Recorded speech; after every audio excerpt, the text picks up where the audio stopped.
Hello, guys. Welcome back in. A lot of games today, but still a good one left to go. Are we still ready? We still up? Still active? All right! That's exactly what I wanted to hear. Still a couple great teams left to go. They had a long grind to get here in the games today. They've set them up in a good spot, and I'm pretty excited to see them as well. Just a matter of, who we got. We got two great teams out here for you going through Mockingbird, heck of a battle to get here. They had struggles throughout the entirety of the Founders Series. They started to lock in. Tough land, but great players. And of course, Smoke Break having to switch up, bring a sub in last second, but still looking good. They're fighting for survival in the losers bracket, just trying to keep it going. And with those two teams, Mockingbird and Smoke Break, let's go ahead and introduce them here momentarily and see who we've got. First up in those purple jerseys, you've got Smoke Break.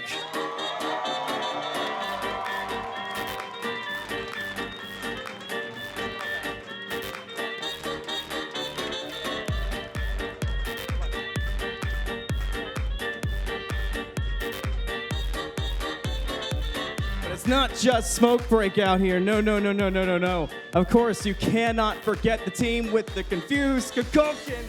You've got Mockingbird as well.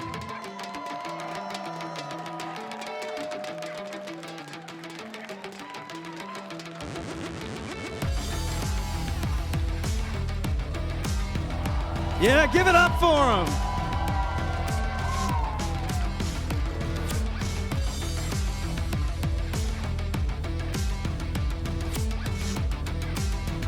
Mockingbird getting ready to do battle with Smoke Break. It's going to be a hotly contested one. Remember, the loser of this one's going home. They're done with the Smite 2 Founders Series Championship, and we know how badly they want that prize pool and that prize money. And the winner of this game, they take on Food Drive for Globe. Not going to be an easy task and a heck of a game to live up to as well. But I think with that, we're closer and closer to getting to the desk. So Gormizer, we taking it away soon to get us ready for what should be a great matchup.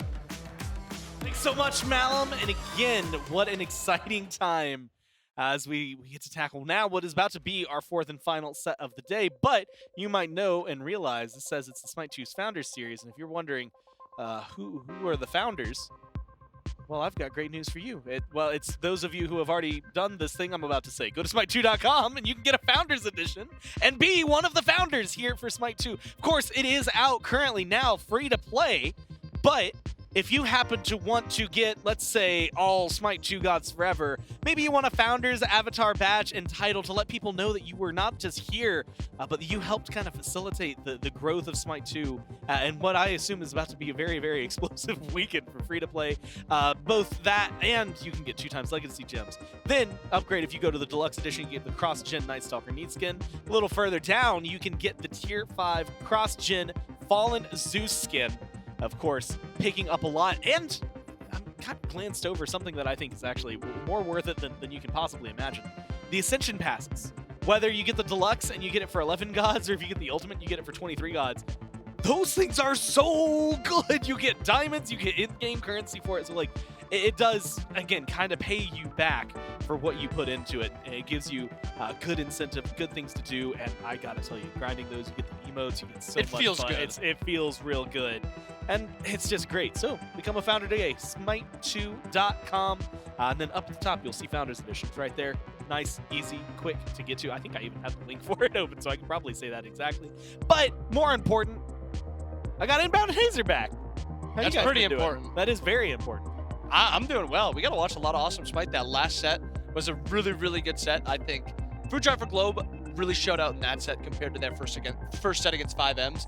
And now I want to see the same thing from both Mockingbird and Smoke Break. I think Smoke Break had a bad-ish, I think, first set. I think that's fair to say against Team Risk, where I think they definitely left a lot to be desired. We've not seen Mockingbird yet, but I want to see them both play to their potential.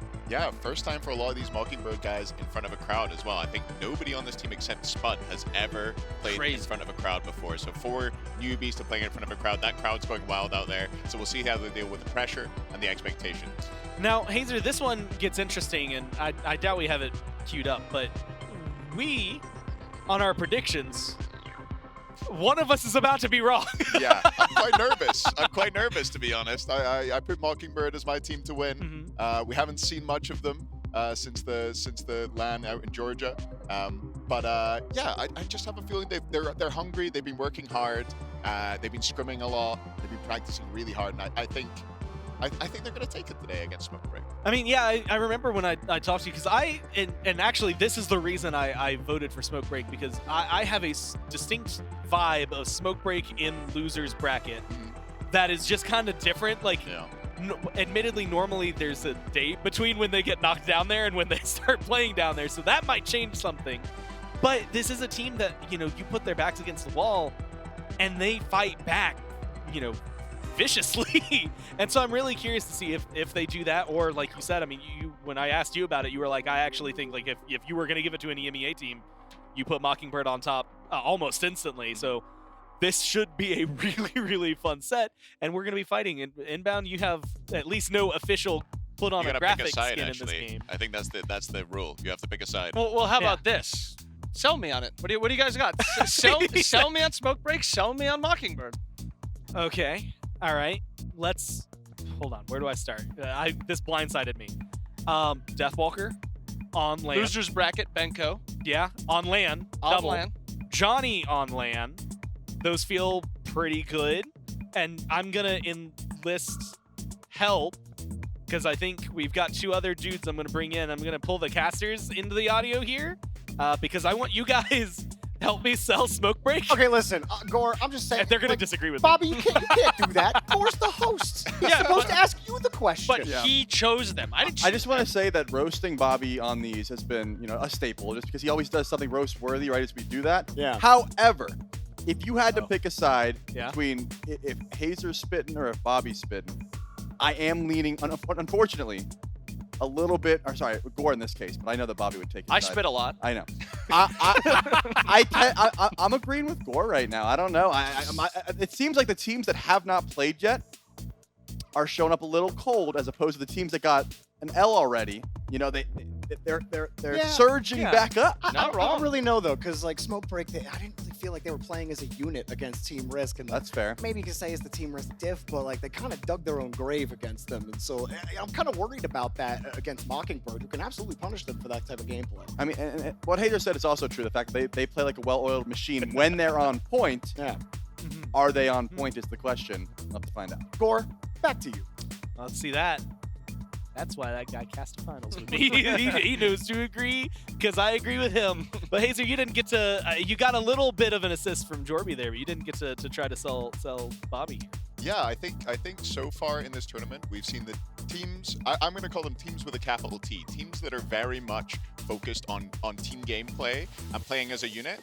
And I think that Mockingbird are one of those teams, and those are the teams we've seen succeed so far. The more cohesive units, and I think that they have that over the Smokebreak roster. Well, as you heard it, they are a team with a capital T. We haven't seen them today, so now we can introduce to you Mockingbird.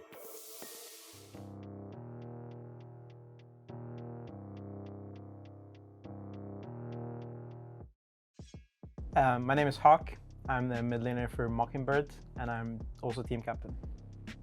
And my name is Calvin. I'm actually the support for Mockingbird. The main goal of the team was honestly to beat other teams that we didn't like. So I mean, we did, and then we were like, okay, what's next? And we just kept playing and playing, and then we would play against Team Risk and scrims quite a bit, and we would perform pretty well. And then I was like, okay, maybe we're not just like a for fun team or whatever. How about we actually try and do something? I mean, we are all learning Smite too, obviously. We are lacking of experience compared like to Team Risk or even Smokebreak team. And so far, even with this line, we learned like a lot of things. I mean, we had a lot of preparation, and like day after day, we are just like improving as a team, and we are pretty happy so far too. We've never been to Vegas, and none of us have ever been to Vegas. It's such an exciting place to be. Lots of like lights, things to see, look at. It's gonna be exciting. It's crazy to think that we would also play in front of a crowd. Playing in front of a crowd, maybe like, I hope my teammates will not get like too much pressure on them, on their shoulders. Because like right now on the line, as we can see, Aerox has a bit of pressure. he doesn't really perform as well as he shown on the EMEA tournament. And probably same for Dudu, probably same for me as well. But otherwise, yeah, pretty excited to go to Vegas, meet people, play over there, play with the crown, talk with people, talk about Smite, and play Aphrodite as well. People might not think it because of how we played at this LAN. I don't like expect us to win, and I would be really upset if we don't win, but I would like us to perform well and make a run at the very least. As for chances to actually win the tournament, I think they exist, I think they're there. We are an underdog team compared to Team Risk, Smoke Break, 5M, etc. We played pretty well against 5M and Borscht, a close set. I think, as he said, we should have won those sets as well. With the new meta, new gods will coming up for the LAN, I think we're gonna be like even more prepared with new stuff, and we're gonna show them that we can be like easily a top contender for the tournament.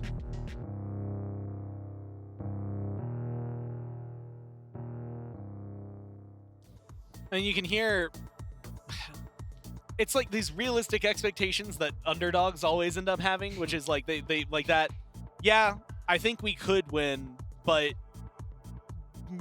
we are not the strong team. Like, we're not the ones that people consider the contender. But that I mean, much like you said, Hazer, that coalescence of a squad, like an actual team playing together. I think getting to be here for a couple days and like hang out with the boys, like that's actually a really big deal, I think, for like team morale and stuff and bringing everyone together. Yeah, I mean, for sure. I think that first time you kind of get to play in person together with other people, it's a little bit different because you're not used to it. They've gotten that out of the way now. This is their second time playing on LAN, playing as a team. Now they get to play in front of other people. And honestly, I really liked how both Calvin and Spud have played in the duo lane. I think Calvin does make a few mistakes here or there, but I like his aggression and I like how he pairs with Spud. And it's the same thing on the opposite side with Deduan and Herox. I think they pair very well together. And I think there are positives with this team. I just think it comes down to, this is their first LAN in front of people. How are they going to perform? They've got a few young players, as you said, first time on LAN. For a lot of these players, I just think they're all a very strong squad altogether, as you've also stated a lot. And I think they have what it takes to bring it all together. But I think a lot of it comes down to how Smoke Break also just plays on this set. Yeah, that's going to be a really big contingent. Honestly, picks and bans are going to be crazy. There's a lot to crack into. So I'm curious what's on the minds of Mockingbird as we get ready for that. And the best way to find out is to ask them themselves. We'll go down to the stage for an interview. It's funny you say it, Gore, because I too am curious, and I'm standing with the team captain of Team Mockingbird, Hawk. Hawk, you guys had a battle in Georgia, and I got to talk to you a couple of times, and there was one thing that was so consistent with you and your team. You guys are passionate. How are the vibes coming in? I thought you were going to mention the no breakfast thing, but I thought about it. But I feel like in Georgia we got really close to showing our level, and we see this tournament as a way that we can show our level maybe. Totally. Now you brought up breakfast, so I'm blaming you. Breakfast today, we good? Everybody's stomach's full? You have lunch? Yeah, we're fed. Okay, massive, because that would have caused some judgment for me considering how things did go down. But now how things have been going down. You've had a long day to sit and to prep, but I know you guys are big game planners. So does it mess you up a little bit waiting so long? Have you stuck with the same plan, or have things been adjusted? I think first and for all, like for most, you should always follow what the plan is. But obviously it would be foolish not to look at them and analyze their game. So we did a little bit of looking at them, studied their game a little bit. Hopefully we'll bring it for the set. Yeah. Hopefully indeed, and you guys have been very competitive with it. Now, one big thing I want to ask you, it's kind of been a common trend today as you've been hearing some of the questions. When you look at the other side, when you look at Smoke Break, is there a player, is there maybe a lane that you guys are focused in on, you're worried about, or you guys just easy sailing? Earlier, Leon said that he's here in Vegas to make money. He's not playing like it. All right, well, I asked him if he was going to have anything crazy to drop, and I guess he did after all. So much for the nice guy stuff. But Desk, back over to you guys. That was tough. I mean, Was that clever? Was that a clever thing to do? Make out Leon angry going into the set? I feel like firing that guy up might not have been the best idea. yeah, usually a very well energized, well motivated Leon is one of the most dangerous iterations that you could have. But I'll latch on to the fact that they ate this time, which is a really big deal. Well fed, so they don't feed, kind of lines up. The problem is, and as they kind of mentioned, the team they're going up against has found the best of them occasionally, right? Smokebreak was in a kind of similar position. It really, again, feels really weird because I feel like 2 months ago you drop any well, now it's January. 3 months ago, you drop any conversation about, hey, Smokebreak, and everyone's like, yeah, they're like a 5th, 6th place CMEA team. That's what they were playing like. There was even a point I interviewed Deathwalker, and he straight up was like, yeah, I'm kind of surprised we made it to where we did. And so seeing them move forward, it was, at first maybe a little surprising for them, but since then, this team has absolutely taken off inbound. I mean, they really have shaped up, and the loss today maybe speaks more to Risk than it does to Smokebreak. Yeah, and I'm a little worried with Smokebreak. I think what we saw this morning is not kind of the type of Smite I'd expect to see from them. I thought both Leon and Streak did not have a very good first set. I thought they both did not play up to what you would expect from a duo like that. I do think, like, Benko, Johnny, ever reliable, very few mistakes there. I think they both played fine. But the duo side just played so weak.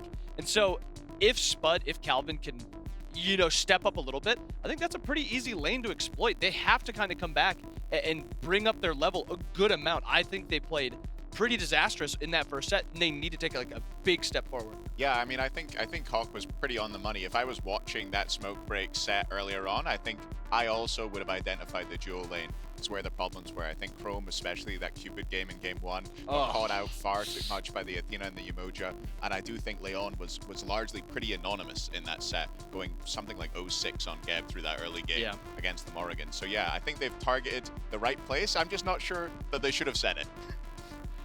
Well, it's something I think that's interesting, and we talked about it. Duo lane for Risk, I think was popping off this morning when we watched. Yeah. And it was the other side of the map that was doing really well for Smokebreak. Might be something similar here. Maybe they figured things out. The only way to find out is to talk to the players direct. We got Benko standing by on stage for an interview. You guys gave it up for Hawk before. Give it up for Benko from Team Smokebreak. Now, Benko, when you walked up, I just gave a casual, kind of how are you doing? I'm going to be honest, I'm scrapping my first question because when you walked up to me, I said, how are you feeling? And can you repeat what you said if you don't mind? There's no hope. No hope. Now, I mean, personally, I disagree. You guys definitely had some bright spots, but it was a tough start. So I kind of wanted to ask you how you kind of keep team morale going, but I mean, what's the focus for this set then instead? Okay, I think, to be honest, what happened last set is Team Risk are just back. They're just unbeatable again. So, take it for what it is. We got to move on from it somehow. And on the bright side, we got my luggage arriving earlier, because this whole time I've been here in Las Vegas, no luggage. So I think they're actually screwed. I was just joking about it. So the luggage buff is in, basically. Okay, I like that, for sure. Now, one thing I asked you guys about, I had actually asked Leon during the Georgia LAN, was bringing in a substitute last second. You didn't have a lot of time to prepare then. How much have these last few months meant actually having Leon there work with you, or last few weeks rather? And do you think now, with the set behind you, it's going to help you going into this? I think this last set is the most practice we've got in a while, because in the last 1 month, we've scrimmed twice. Once with half the team not being there. But I think we kind of got the idea. Like, we've been watching closely with what's going on, like through ranked mostly. We've learned what's good, what isn't. So hopefully this time we don't just miss with our strategies. Hopefully we can adjust properly from our last set that we lost. Sure. Now, I'm sure you were listening before when Hawk was speaking, and he definitely kind of, tried to drop a slam dunk. Do you have any response, anything you want to say over to Hawk or Mockingbird in particular? No, they're great players. I just want to wish them best of luck. Unfortunately, it has to come down to this. One of us is getting eliminated, so hopefully neither of us feels too bad when we lose him. Well, awesome attitude, and I wish you the best of luck, Benko, and the crowd does too. Thanks for talking with me. And Des, back over to you. All I'm saying is Benko in a suit would have told them they're beginning put in their grave right there. All right, Benko in a jersey. I don't know if it feels like a different energy. I'm really excited though, and something that's really interesting, maybe a little frightening. The hey, we only scrimmed like once, maybe successfully, and half the team wasn't there. but I also feel like I heard very similar things at one of the tournaments that they placed in the top 3 at. So realistically, sometimes it works out well for them. Yeah, some teams come in with no practice as the best practice every so often. I think that's what happened. Smokebreak hadn't had a lot of practice with Leon, obviously, going into the last event, last-minute sub, and they played the best that we've seen them in Smite 2. And maybe they're trying to carry that on here. I don't know what's happened with the scrims. I don't know why they haven't had the practice that they clearly should have, but hopefully they can take the game that they've already had on this stage and use that to build on and have learned some things over this tournament so far. Is there anything inbound? Well, you know what? Yeah, I'm taking Mockingbird. Oh, okay, you're taking Mockingbird. Oh. That took a little while, but he got sold. He did eventually get there. Picks and bans, game 1. Mockingbird, first pick, Smokebreak on the other side. I said you're going to get tired of hearing me say it, and it's because I'm going to keep doing it. 2 bans per team, 4 total bans at the top of the game. Gives a different dynamic to what we've been seeing. Athena up towards the top. Again, a popular pick. Hazer, you were talking about it. Pretty much both junglers in EMEA earlier wanted to play it. Not something uncommon in EMEA, just in general. Interesting. So Aladdin let through against Laspra and Team Risk, but now banned against Herox and Mockingbird. I wonder if that's something that Smokebreak have identified via knowing what teams practice, knowing what they're playing, and the low-key second ban. So 2 bans aimed at this rookie jungler in Herox. Yeah, and I think it's correct to hit. I think so far what we've seen from Loki, I think it's shown that he is one of the best junglers. I think what he does is just, it's just so huge how he's able to play the game, whether to farm, whether to take big fights. And the Aladdin, I think, is just a good throwaway against Herox. Ullr locked in for Mockingbird. A little bit of flex potential here. I do like it a little bit more in ADC. I think it's very hard to lose a lot of 2v2s as long as you have a somewhat viable support, somewhat decent support. I like the Ullr in ADC. Yeah, it looks like Smokebreak are going more back to what they played in Game 1 against Team Risk here. They did do the Thanatos solo and the Hecate in mid, and I think it looked far better than what they played previously. And Geb going to be the option for Mockingbird. We've seen it played in both solo and support already. It's a Calvin thing, Do you think this is going I think support? It's a Calvin I thing. think so too. I've seen Calvin lock in this god way too much. I think he just has a really big affinity for it. And Medusa locked in. So double ADC on the side of Mockingbird paired with the Geb. All I want to see is just an engage solo or an engage jungler. That's all I want. I don't think Herox is a big engage jungler player. I like him more as like that hyper carry. So it's probably going to be something on Deduin to play to engage, whether it's that Hades, whether it's something like that Hercules, which we saw Karmic play. But I want to see something for engage in solo. Well, that's not going to be an engage god in solo. I think what we're seeing here is perhaps an Ullr in the solo lane and an Agni mid Medusa ADC. Thor comes through last pick, so I'm going to assume that the Thor is going to be the engage from the jungle alongside Agni and Geb. I guess they have a decent amount of lockdown in CC. Also, that's going to be Thanatos in jungle then, most likely Bologna. Yeah. But we have seen a couple Bologna jungles. They do run the aspect. It was mostly just Scream, I think. But I do think I like the Thanatos more in jungle. I like it more in Johnny's hands. And I like it more into the comp that Mockingbird's playing. I think it gives them Bologna engages very easily. Dana can then look for the execute, and they have a really easy front-to-back comp. And I think it plays really well into what Mockingbird has drafted. I know this is going to sound really repetitious, but can I try to sell you on Smokebreak one more time? Yeah, what do you got? So Benko land, but Bologna in that mix. That's like, that was the third X for my tic-tac-toe. I'll take Mockingbird. I'm super interested in how this solo lane is going to go. I feel like Deduin is a player that not so many people will know about. I think in Season 11, Smite 1, he was the first player to hit cap. He's a guy who's been grinding for the last little while. And really, really strong solo laner going up against arguably the European GOAT solo laner in Benko. It's going to be really interesting to see how these guys match up. And I feel like it's going to be a really good litmus test for how Deduin is feeling on the stage. And also with how Smokebreak plays that side of the map. Johnny loves pitching a tent over there. He likes getting Deathwalker ahead. Because you know if he gets Deathwalker ahead, Deathwalker leaves that lane and then he can farm it. Yep. So he wants to get Deathwalker ahead. And so if I'm Deduin, I have to play very smart. I have to make sure I'm either A, getting wards down, or B, I just know where Johnny is, because Johnny will play to that side of the map and he'll play it hard. Well, there's only one way to see how it's going to shake out. One thing to do now. We are at set 4 of the day, and we are in game 1 as we jump over to our casters. Thank you so much, Gore. We are about to get underway in the lower bracket. and Smokebreak, and an Agni sighting, finally. But no Aladdin yet. He did get banned, so technically he showed up. But here we go, Trelly. And what do you make of both of these mock-ups here on both sides? You were thinking Yamoja was going to get locked in last there for Mockingbird, but it ended up being taken by Smokebreak there at the end. I mean, when you see double ADC, you assume mid carry, right? That's been the case more often than not. So I saw the Uller, I saw the Medusa.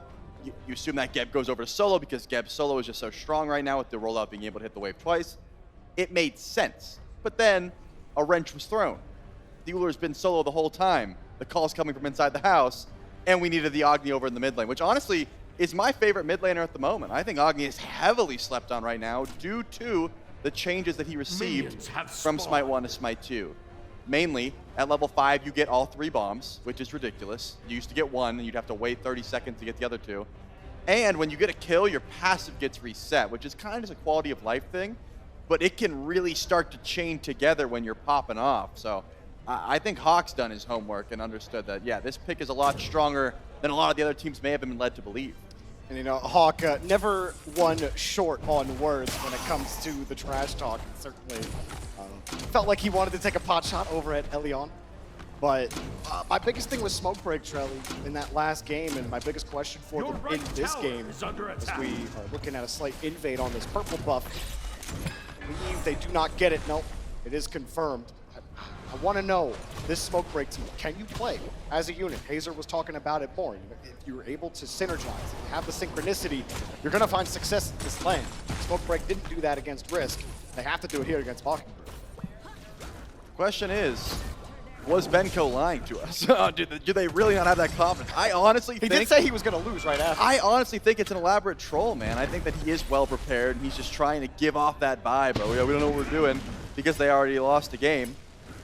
And it's going to help throw off the mojo here because Smokebreak has always been a team to be reckoned with. Hawk does not want to eat the death side, even with the shell. It's going to be close. It's going to be tough to get out of that one. Johnny will clean that one up easy, so Hawk will fall first. They might even get 2 out of this. Waiting for that hammer to come up. Oh, man. Just surviving. What was that, 40 health? My gosh. The auto attack was clean as well, but we're not done here because here comes Solo to do it. Needs to hit 1, and he'll clean it up. Johnny goes down. Man, so much mobility out of this Uller Solo, just being able to leave because you clear the wave so quickly. Just lets you, rotate to mid lane whenever necessary. Yeah, he's really strong. I mean, he's really everyone has showcased that. Who has played Uller today. We saw it with Cyclone Spin. We saw it with Streak. I have no doubt we're going to be seeing it all the time here in Vegas. Hawk is just getting harassed early on. That early pick is really sending him through his paces, throwing its timing off in mid. So far, liking the, or at least I always like aggression, but it seems like Smokebreak want to try to make statements. However, you can't sit around for too long otherwise. You're just going to give to doing free farm. Yeah, I mean, I like the invade attempt, but if you look at the starter items, all jungle starters here on our left side of your map, whereas Smokebreak, they've decided we're not buying into that. Sure, you got one on Johnny, that makes sense, and of course, jungler, or the ADCs rather, have been picking them up pretty consistently, but going over to having a hunter, Uller just works so well with Bumba's cudgel. So Deduan's going to get pretty good value out of that, especially later on. Man, getting 2 kills on Uller 3 minutes into the game just gives you such a fast track to winning lane and late game alone that I'm kind of baffled that Benko's even going for plays like that when he knows he's behind. Like, hey, let's invade. I'm below now. Well, you're not quite tanky yet. You're building an axe first item. It's some cost fallacy. It's like, uh-oh, he's getting ahead. We need to kill him so he gets behind again, and you just end up farther in the hole than you started. Not how you wanted to start. In the duo lane, nothing has really started developing just yet. I am curious how Spud and Calvin will approach this. I think Smokebreak had something good going, Elion and Echrome, but I feel like Echrome, sometimes, at least in the last game against Team Risk, when you think like, okay, you should engage, and then he doesn't. And then at times when he shouldn't engage, he does engage. It feels like he can never get the right beat on when he should go. So Echrome, to me, is a huge player to watch here if he can get his engine going. Dash forward, Spud will petrify, forces the airstrike out. Definitely a smart call. You want to avoid that ultimate at all costs, but even at level 5, that slow is detrimental to a Jingwei if you're able to chase that kill down. But hey, you get the relic down. That's what's important. You're trying to get the beads, trying to remove some of that safety. Airstrike also on cooldown, so that opens up the door for Herox. If we don't see Anvil of Dawn pop in the next couple of seconds, I wouldn't hate going over to duo lane to try and find some action. Hawk finally hits level 5, has access to rain fire. Duin's getting chunked. And in some trouble between a rock and a hard place. There was no escaping the portals from Sap, and he will go down. So they do get what they want. They get to Duin down for a couple of seconds, maybe steal a little bit of his farm. Meanwhile, Hawk just trying to keep Sap off his tail. Continues to be harassed by this Hector. You have so much range on this Agni, but it doesn't really come online until you get a little bit of itemization. You need more cooldown, you need sustain, you need damage. Where Sap 7, you got Conduit Start and Soul Gem, so just hitting the tail end of one ability is going to chunk just about anyone. Hawks playing smart, staying as far away from Sap as possible, and the Open the Gates are also going to be on point just because of the CC that Smokebreak has provided. Like Benko could lock in with a good stun, Johnny can lock in with a good stun, and the CC from Yamoja does not have to be introduced. One Riptide and you're gone. Smokebreak do seem very aggressive when it comes to the farming. I mean, we're 5 minutes in. It was starting to nurse almost a 2K gold lead this early. That's, Gold Fury just came online, so they're starting to look at that. Despite that, I mean, the Duin is that one lone bright spot. It will probably be the crux that we look at as to when that Ullr starts rotating and creating havoc. Meanwhile, Sap, how many times has he gotten caught in a spot like this? You should find yourself between 3 enemies. This time, the supports come in to help you get away. You might want to fight it. Johnny wants to try and chase, has hovering death. Do you want to go on the Hawk? Yes, you do. Oh, and you're in trouble again. Hawk is not having a good time. Herox will get the trade on Johnny so they at least get something for it. But man, they are focusing down Hawk. They do not want that Agni burst on the table.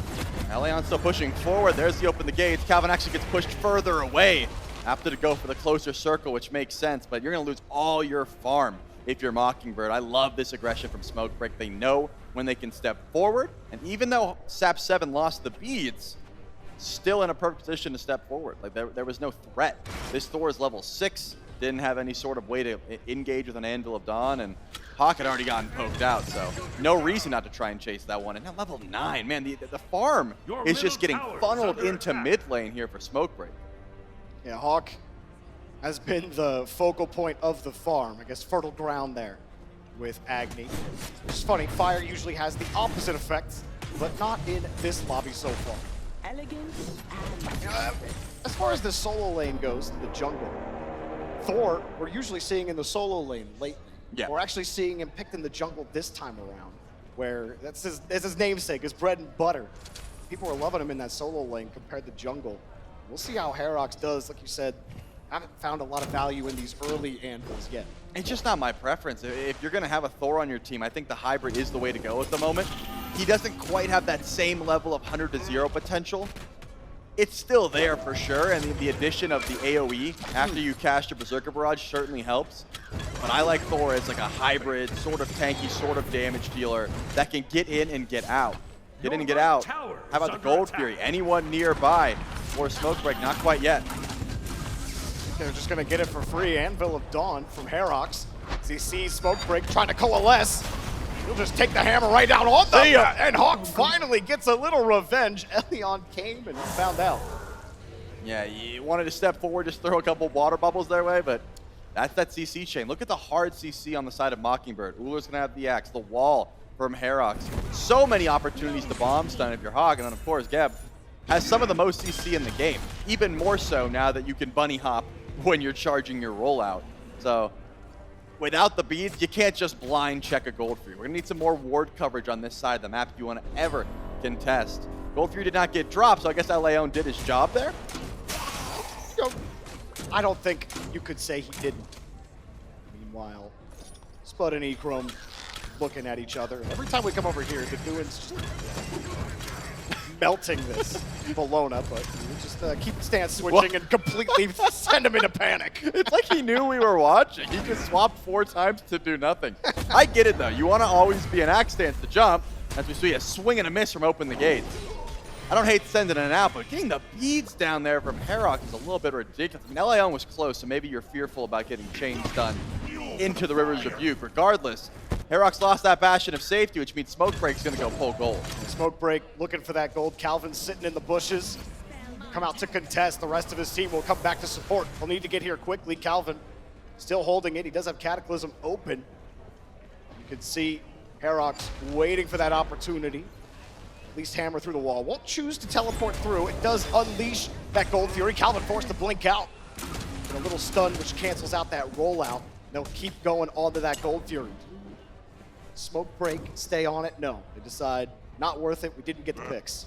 I mean, they're getting so much farm anyways. I don't think the Gold Fury really matters, because look on the right side of your map. Benko never rotated. You still have a Bologna here that is proxying while nothing is being done by Mockingbird. So they're essentially just bleeding them out, right? Saying, hey, you may have the kill lead, but we are just taking all the farm on the map. We are pushing waves under your tower. And that XP difference is starting to rear its ugly head. I mean, you got 1 to 2 levels in duo lane. Your right tower is the under jungle's attack. the big one, though. Herox is level 9, doesn't quite have the damage to try and contest Johnny at the moment. And we've already highlighted how explosive Sap can be. Look at that build. I mean, Has arrived. I'll explain the build to me for a second, but I was going to mention about, Smoke Break having the same farming problem against Team Risk. It's just the bleed out strat, where you feel as if you can't really contest anything, so you sort of stay safe, and you're like, oh, as long as I'm living, as long as I'm alive, we're doing fine. Yeah. But you lose a red buff here, you lose a camp here, and more specifically, you let a wave go into your tower. When the wave gets hit by the tower, you don't get that gold from it. It ends up adding up to doing. Smart to not leap. The blink into the leap is the only way to get away from Bologna. There was going to be an Eagles rally immediately if Dune took that path. But Sap 7 recognized, wait, there's a lot of physical damage on the side of Mockingbird. Second item, breastplate. The tanky mid build we have not seen in quite some time, but every once in a while in a niche matchup like this, when you're going to be aggressed by a bunch of physical damage dealers, why not throw it out? With the way that he's been boxing out Hawk, Hawk's not had the greatest start in this game. Right. They've kept him locked down, so why not? You have the lead with that advantage, right? Yeah, you can sort of afford to build into it, especially because you have other ways to get that damage off, like the Soul Gem proc, like the Conduit Gem proc. This is such a tanky dive as well. I can't wait to see Benko rotate out. So far, he's just been, trying to farm as much as possible, but Bologna is just a great engage tool, especially for something like Open the Gate. There's not that many beads on the side of Mockingbird to really worry about either. So far, it's just Hawk that's going to have that. He's been getting pulled back every single time. But once you see the grouping, that's when you get the 2-3-man pulls from Open the Gates, and those are a great way to start off your team fight. Calvin seeing if he can steal this Naga buff, getting stunned out. Does force him out of it. Sap playing this Hecate pretty well early on. Something I think he struggled against Risk for a little bit. Meanwhile, Anvil comes down, and so does the wall. Spin to win, not gonna find too much. Eagle finally comes out, the Dune has to leave, and everybody's in trouble. Bologna standing tall, Benko! Oh, he's too good. Broda's 1v2, he didn't retreat at all, and now Gold Fury being done here by Smokebreak. It's getting low, but they want to fight. And Calvin forced to pop the Gep shield. You have Hovering Death lurking as well. You get the stun, Petrify forces him out, doesn't get the kill. They turned away, Eat Chrome gets the kill on Spud, and they're turning it right back onto Mockingbird. Calvin barely gets out with his life. Still, though, Gold Fury is the target. There's no way Mockingbird is going to be able to step up. There's too many low health bars. They will take that win, and that is affords them by their solo laner winning the 1v2. I mean, usually when your solo laner gets ganked and you call gold, you're expecting to lose him. Benko wins that 1v2 and Gold Fury on top of it. It's official. I mean, Benko was definitely sandbagging in the interview. He knew they were going to pop off. I mean, what's crazy to me is that they had almost a 6K gold lead before they got that Gold Fury. But I mean, when we take a look at the replay of that last play, that 1v2 from Benko, excellent stuff. I would argue the beads weren't even necessary. Like, he used it just in case. It was more of a damage check. You'll see, for a split second, Benko goes, oh man, I'm scared.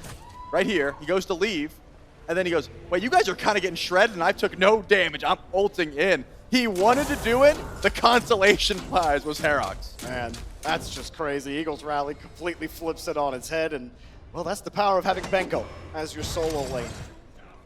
keep you in. And I mean, early on we thought maybe Duduin would start running away with it, but there's 2 early kills. For sure. He would get fed, but Benko's taking back control of this solo.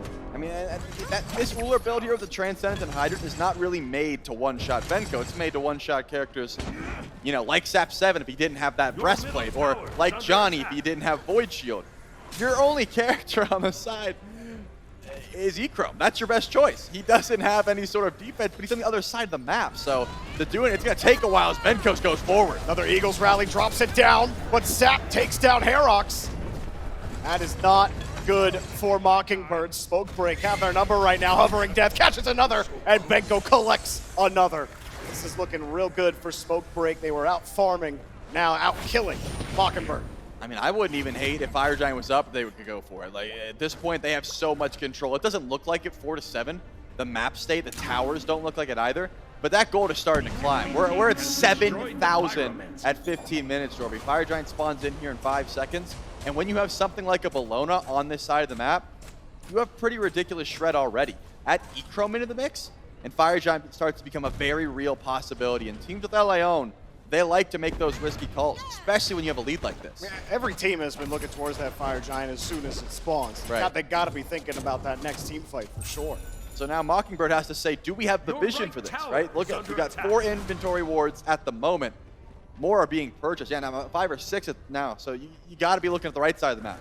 Everyone focuses on Gold Fury. After 15 minutes, Fire Giant needs to be your top priority.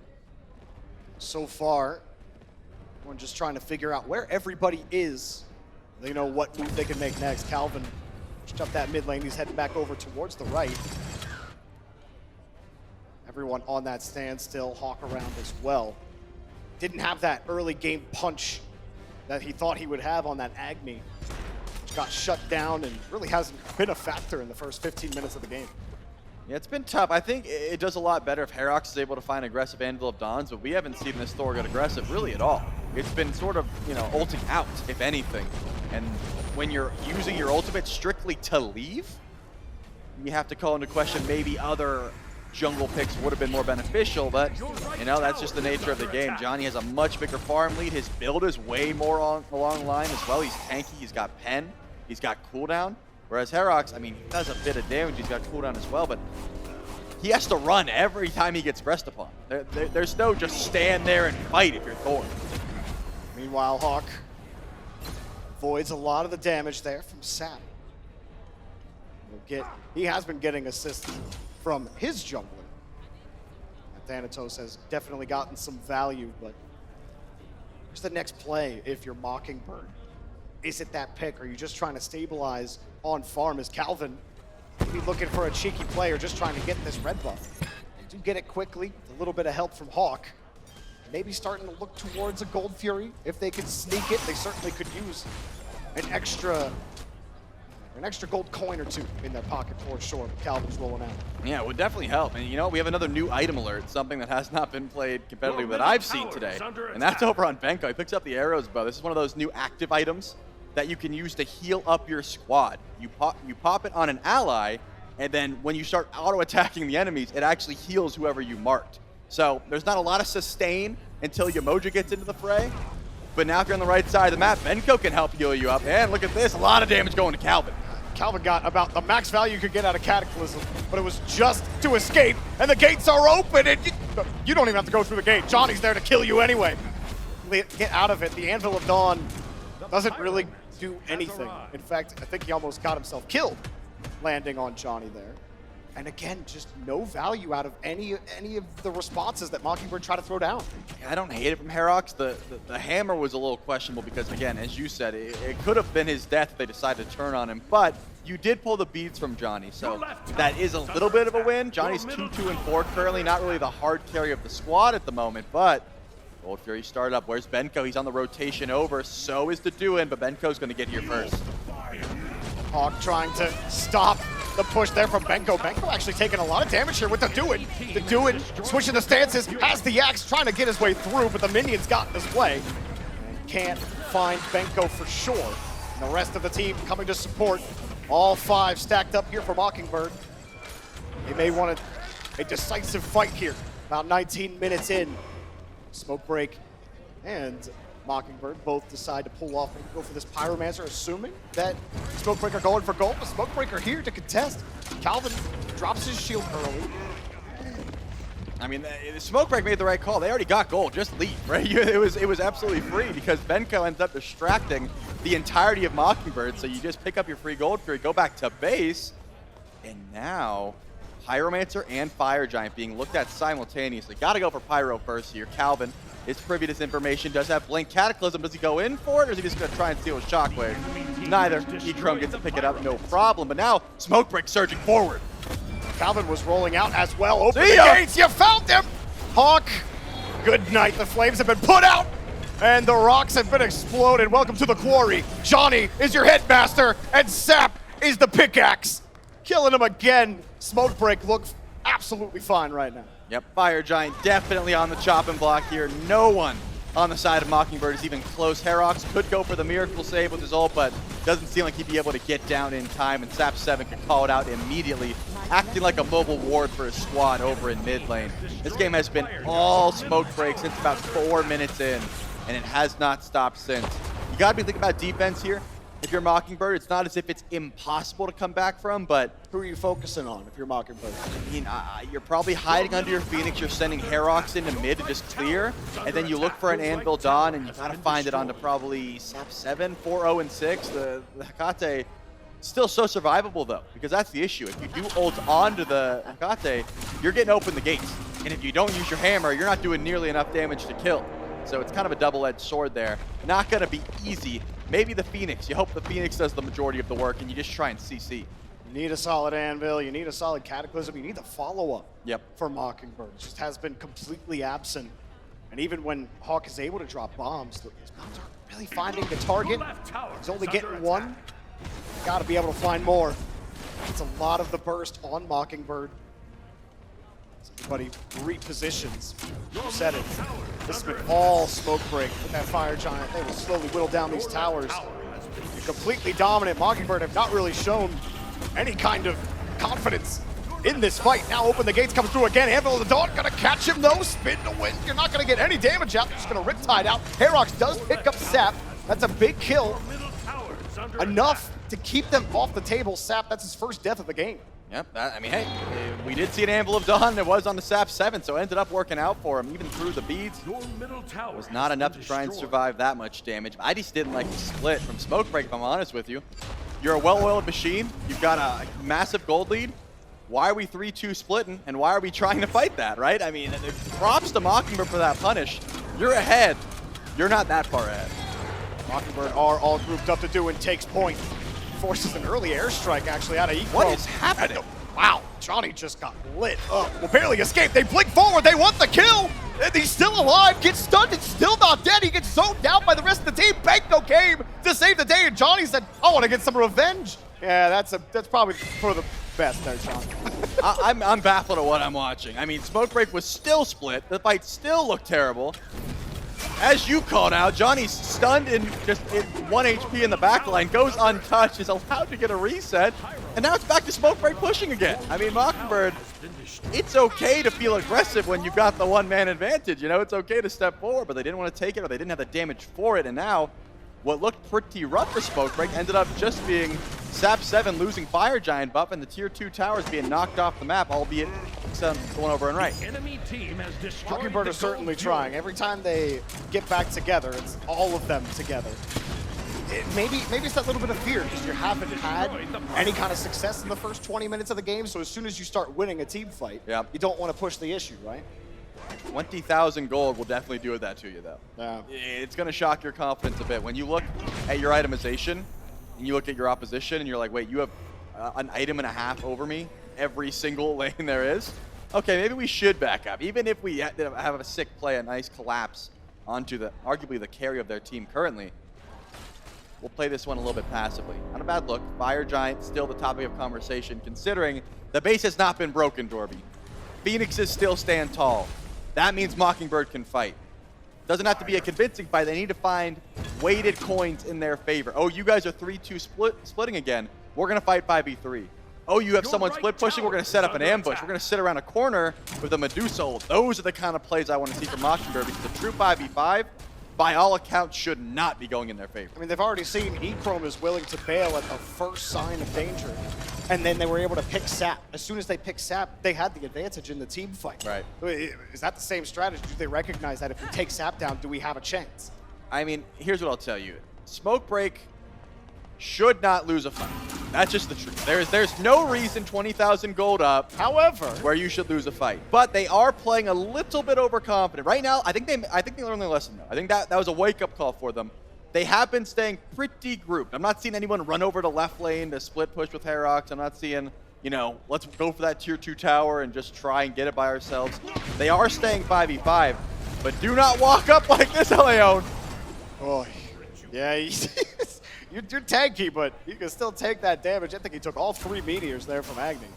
Yeah, still no beads available, just the active items. So, you know, he didn't expend it, didn't fear for his life quite yet, but it was getting close, right? So you can't just walk up around a corner. Mockingbird is doing their job. Sit and wait. Hit an Uller Axe, hit a Geb knock-up, hit a stun. Try and blow up these targets. But if it is a true 5v5 at Fire Giant, Smoke Break should win every single time. It does feel, as long as the Duin's alive, there might be a chance for them to find that pick and find an advantage. But you got to be able to hit those axes, and Benko does not care. We'll come in with the Eagles rally, Rivers Rebuke up. They try to zone them out. They dash forward, Benko will collect the kill, and Villadon comes down. Herox wants some action. He will get it, but he's forced out. And everybody was forced. Calvin lost all of his health so quickly. And this may just be the free Fire Giant for Smoke Break. Yep, Spud goes down. That's all they needed. Sap 7 just playing zone duty, looking around, making sure no one can come in for the steal. And they will not do so. Fire Giant goes the way of Smoke Break once again. This time, I want to see them grouped as 5. I do not want to see the split. It is unnecessary. The dagger picked up by Echrome. This is one of those new items in the patch where you can either A, use it to just up your damage by a ton, or B, wait until you're under 500 HP, 499 or lower, and it will insta-heal you back to full HP, which is, you know, it can be very impactful. Most people tend to use it as the insta-revive, but, you know, it's very close quarters. If you get down to 500, you can get one shot at that point, so it's kind of scary. Well, they absolutely melt the Phoenix. Herox opens the door and leaves. Hoping for a cheeky wall hammer combo. You're not going to get much of it. Mockingbird really haven't had much of anything. Come to the pizza party, and, well, all the pizza's been eaten. And Smoke Break are happy and full with the Fire Giant. That's a nightmare, man. I know, Why didn't you order enough pizza for the class? I've been that guy. I got to the pizza party with no pizza. Were you supposed to bring it, or they already ate it when you got there? No, they already ate it. Ah, Yeah, it was all gone. Well, that's what it looks like. I think they just didn't order enough pizza. Well, Mockingbird can't even get the crumbs. Look, they're killing the roaming harpies on their side of the map because they can't get farm elsewhere. Queen Naga will certainly help. And again, this is not the old Queen Naga buff where you have to hit a structure to get them to spawn. They're actually a consumable now that you can place, which can be used to block things like a Death Sight from Johnny or, you know, some auto attacks from Echrome. That's pretty much the only benefit for it. It would be a lot better if it went over to Smoke Break, because they could block things like Uller Axe. That could be useful. Not going to be the case for now. Playing this slow. I mean, you already got one bird, so Smoke Break really trying to cross their T's and dot their I's before they try and fully take on the base. But there's not a lot more power spikes to be grabbed except for 3 K-Pops. That's really where we are. LA could get a bit tankier. He's the only one on his team that's missing an item upgrade. Now, I was asking Inbound this question when we were casting. Right. Because the elixirs stack, do you feel like that's enough to actually maintaining a gold lead? Is that actually maintaining a power advantage? Absolutely. I've stacked 3 intelligence pots on the Morgan. Yeah. So where the stun and the poly shot just kills. You don't need the Dark Omen, you don't need the transformation.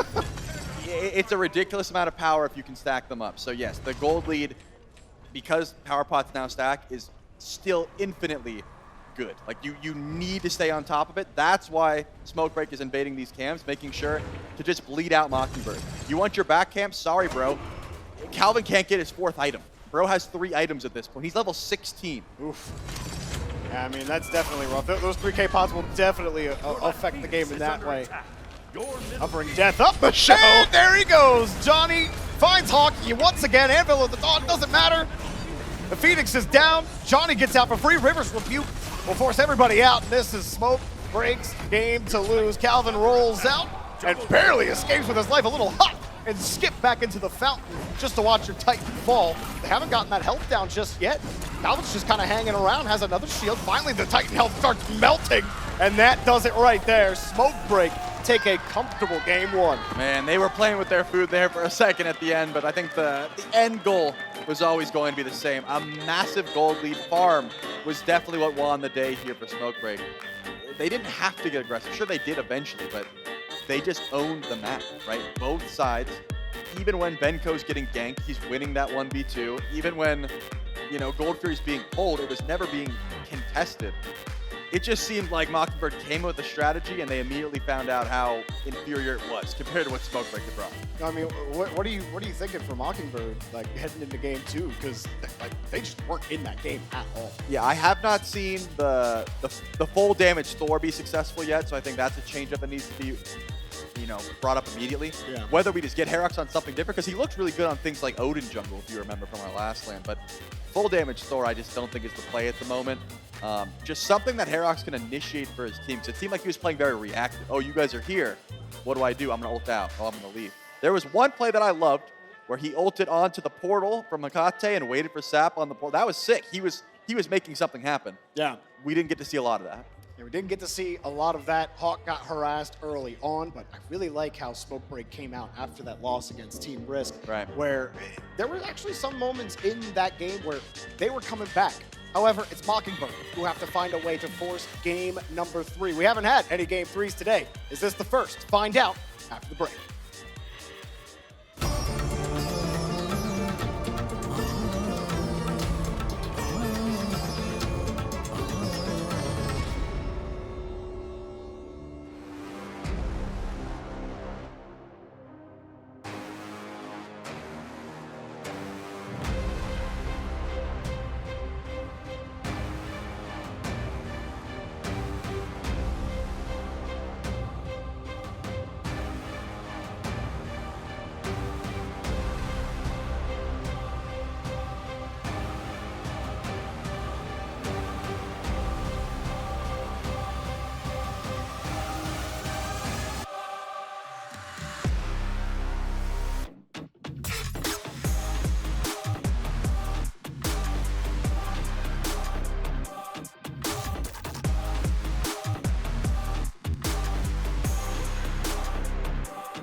Welcome back, everyone, to the Smite 2 Founders Series here in the HyperX Arena, Las Vegas. My name is Gormizer, and again, we are here to break down what ends up being a very, very strong win from Smokebreak. A lot of fun plays, a lot of things that go back and forth, but good news is it's not just me here. I've got assistance and help, and that is like assistance, not like I'm assistance, not, he's help.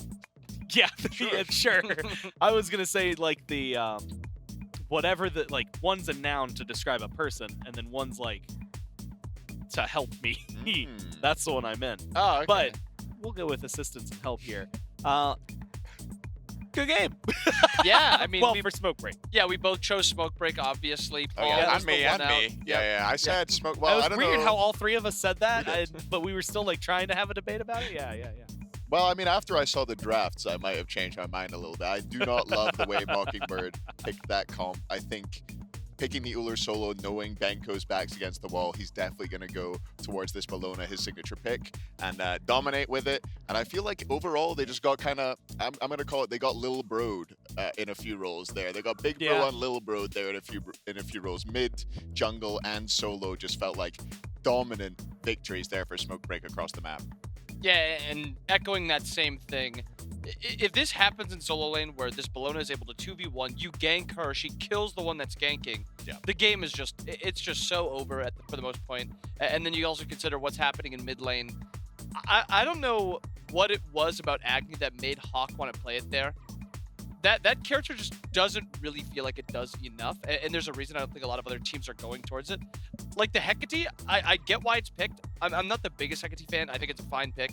I just think like Ra is a better pick. I like Cuckoo even more as a mid lane pick. I really did not like the Agni, and I don't know why he went towards it. I actually really liked the Hecate there for Sap. I thought he played incredibly on it. He also went this build. I don't even notice he put a breastplate in that second item slot. And he has obviously he has the magical shield from his third ability to keep him safe from magical damage, and then he has the breastplate to stop the physicals doing damage. He was already ahead. It meant that he could play with a lot of swagger and kind of control the game. And on top of that, he can use the Hecate passive to get the extra intelligence, extra strength, so you don't need as much damage. I 100% agree. The Hecate was really nice. And that is a pretty interesting build, especially you consider a lot of that damage that's going to be, you know, diving him is physical, and then if he just shields the little bit of burst from the Agni, where's the threat? It's only there if he's diving and trying to kill that tier 1 tower. He did the one time. Yeah, he did take one spill. I think he got a little overconfident in that place, but I think in general, the way Smokebreak played with swagger, with confidence, saying, hey, we're better than you, we know we're better than you, really helped them out in that game. And I feel like there's a lot of things that, I mean, they just did well, and whether it was, hey, the draft on the other side is making it look better, or sometimes just, hey, you're straight up playing this really, really well right now. I think there were a lot of those little moments, and you get to see it like, hey, guess what? Johnny turns out pretty good at Smite. Benko turns out pretty good at Smite. You can let those two kind of do their thing. They're going to find success. But bringing that to the other side of the map, I mean, that was the thing we were complaining about earlier today, was that the duo lane suffered while everybody else was kind of eating. This time, everybody got to sit down at the table. Yeah, and I did like Johnny on this Thano with the aspect. It almost seemed like he was able to push his luck more than he even expected. There was a few times where he would get out 200, 300 health, but like he was still fine. Like all the burst was gone. I really kind of want to see that more from Johnny over than just the Loki, just the Athena. I want Thana in his God pool also as something that he looks for more often. Well, maybe he'll look for it right here. Picks and Bans Game 2. Mockingbird will remain first pick. Smoke break over on the other side, up 1-0. Again, remember, couple things at the front of this one. First off, there are 4 total bans, 2 per team. But more importantly, Mockingbird have their backs against the wall. A loss here means an end to the tournament, an end to the Founders Series for them. And I mean, realistically, you get a weekend in Vegas, so I don't know if you're gonna be as upset. But Paul might not be winning, upset because he did choose them. He did choose them, and as we saw, he was the only chip over there. Yeah, I don't want to go bankrupt quite yet. Hecate ban, Yeah, I they like won. that. That's a good start, I guess. Aladdin still being taken away by Smoke Break, and they get rid of the Athena. So a shot once again at this Athena jungle pick of Smoke Break. They do not want to allow Johnny on this pick. And they take away the Thanatos from Johnny. This still allows like a Loki pick, but I mean the first few levels, Thanatos really just, it's not a winnable matchup for Loki. Later in the game, the Loki's able to do what he wants, but I mean we saw Vallo in that Thana-Loki matchup. The entire game he was kind of dominating it, so I do not mind this Thanatos prio. I think it's shown a lot, and beyond that, it's a little bit of flex potential too. Juduin can easily play this as Herox can. Morrigan picked up here from Mockingbird. Now, I know we've seen a lot of Morrigan support so far this tournament, but I would not be surprised to see this go mid this time. I know Hawk does play a little bit of this god, and I can't imagine it's something that they would look towards Duo. And as mentioned in a previous game, I love this combination of Morrigan and Hades, just the perfect transformation target for that Morrigan ult. We get Bologna. Kukulkan, something you had actually said you favor over the Hecate. Not necessarily over. Well, not over, but over Agni. Yeah, over the Agni, you're right. And so there's going to be something that you could maybe make work. I mean, if one of your best picks that you just had in the last game gets taken away, go to a different pick that finds a really good one. Ymir, I will admit, I always have a soft spot for.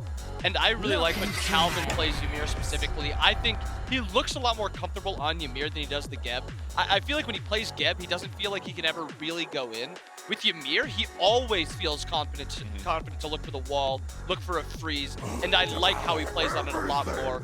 Medusa with that dual lane for Mockingbird, another god that I'm a little lower on Medusa than I think a lot of people are, but I'm fine with Medusa or Jingwei here. This allows you to fight to that ruler. If you go Jingwei, you can't really take that fight, so I like Medusa here. Yeah, I like this comp a lot more for Mockingbird than their game 1 comp. I think you've struck the nail on the head there with Calvin's comfort on this Ymir being a key point. I do think he can get much more active on this pick, get aggressive, get the aggressive walls, look for freezes, and maybe they can look to punish this dual lane a little bit more. It's kind of like that weird decision paralysis, right? Like when you have, like, you know, Geb, I'll put Kepri in the conversation, like, you want to protect a little bit, so there's part of you that's like, I need to be looking at the carries, I need to be like making sure my team's good. Ymir don't got that. Yeah, all he needs to do is get aggressive. Like, everything that you do good is in their face. Yeah, and I think that's a really good point to touch on here is how bad is this Mockingbird comp on the back foot? All of these gods want to be running at you. If they're running away, things are terrible. And I think that this Fenrir bottom pick is going to be a scary one for them. They need to be on the front foot. They need to be setting the tempo. And on the other side, Johnny's going to be looking to control the game with this Fenrir. I think there's going to be a lot of fighting across the map here. I don't expect this to be a slow game. I expect a lot of fights early. As you said, a lot of these gods want to fight. And I expect, I mean, so far we've seen Deathwalker even invade to the back camps before he's even level 5. That's kind of the same thing that Duduin can do on this Hades this game, where he can look for the side camps and he can also look for the invades. So I expect a lot of that early and often this game. Well, it is a lot on the line here for Mockingbird. You have to fight strong. You can't run away, as Hazer said, and your backs are against the wall. You're 0-1. You need this win. We'll go down to the casters, find out if they can find it. Mockingbird 1 game away from elimination here in Las Vegas. Trelly, they got some work to do, if you will. But for Smoke Break, you're feeling pretty good right now with how dominant that first game win was. You say 2? I heard you say 2 I there. said to do. Yeah, but then you said to do. To do. Right. To do. You said Smite 2 is free? To play? Free to play? Yeah. Yeah. There you go. See the crowd noise. Yeah, they love that. Right, that's right. Hey, there's been a ton of people playing Smite 2 lately. Tell your friends. Tell your mom. I'm sure your mom is like, what's that game you're playing? You're like, no, Mom, download Smite 2 and see it for yourself. And then she's going to get addicted as well. She's going to tell all her friends. Yeah. And it'll spread like wildfire. Right, exactly. Or a snowball, depending on That's a good which point. way you go. An avalanche. Yeah, all of those. Other things. Tidal wave. We're on point today with the references. We're doing My great. goodness. But who needs to be on point is these guys. This is a perfect. I didn't really realize. Really well centered up there. Yeah, I didn't realize how good the question mark was going to be. Can you put it over your head? Yeah, let me. As if you're. Yeah. As if Wait, let me do it this way. Like, yeah. Yeah, that. I feel like that question mark looks like it belongs in a Mario box. Yeah. I feel like I'm gonna get a mushroom. If you can't tell, we are. We have pause. We'll get into action in just a second. With that being said, though, I do like the change-ups that Mockingbird have made. I think that they have put themselves in a position where, barring what Hazer said, and I do think the Fenrir is a real problem they have to deal with, but let's put that on the wayside for just a second. They understand that the last game did not go well, right? Let's throw out the plans from last game. Yeah. Whatever it was, we need to lock in because your back's against the wall. You have to play your best version of Smite, whatever that is. Whatever your prep was, whatever you practiced for, this has to be the best iteration of that. And I do think they made up some change-ups, but it's going to be tough because, as Hazer said, I mean, you got to call out the Analyst.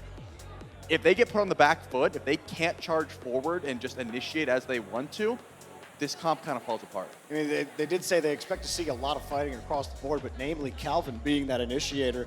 Inbound was talking about how you didn't feel like he was really comfortable on Geb about going in. And I think we really did see that. A lot of Cataclysms used to escape. Right. Not really a lot of engage and follow-up on it, but that confidence in Ymir, I'm curious if we'll see that with Calvin. Because we've seen Calvin dominate on that Ymir.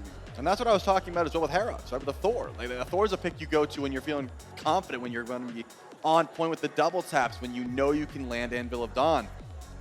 If you can't, that's not a pick you want to go to. There are many easier junglers that you really can't mess up. I think Loki comes to mind, right? That's a guy that just, if you miss any Loki abilities, you're probably trolling. That's the way I feel about it. Like, there's a couple assassinates that maybe you could miss like the cripple for, but you better be hitting the stun. If you're not hitting the stun, then what are you doing? Yeah, get out of the kitchen. Like, it just doesn't make sense.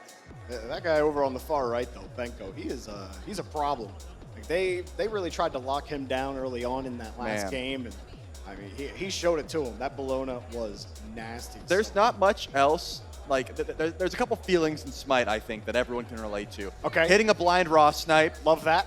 Like hitting like, you know, a Loki it's invis like an Uller axe. Yep, okay. And then winning the 1v2 in solo lane. That just makes you feel like I'm that dude. And Benko has already done it, so you know he's going into this confident. I'll give you one. Now he's not in Smite 2, but the Sylvanas pool. Oh, absolutely. One of the most satisfying feelings in all of Smite. But in Smite 2, we only have a couple. How about an invade? A Mockingbird trying to push him off. They're doing a little damage. And Johnny takes Calvin down, and now they're going to try to run him down. Benko says, oh, no, you messed up.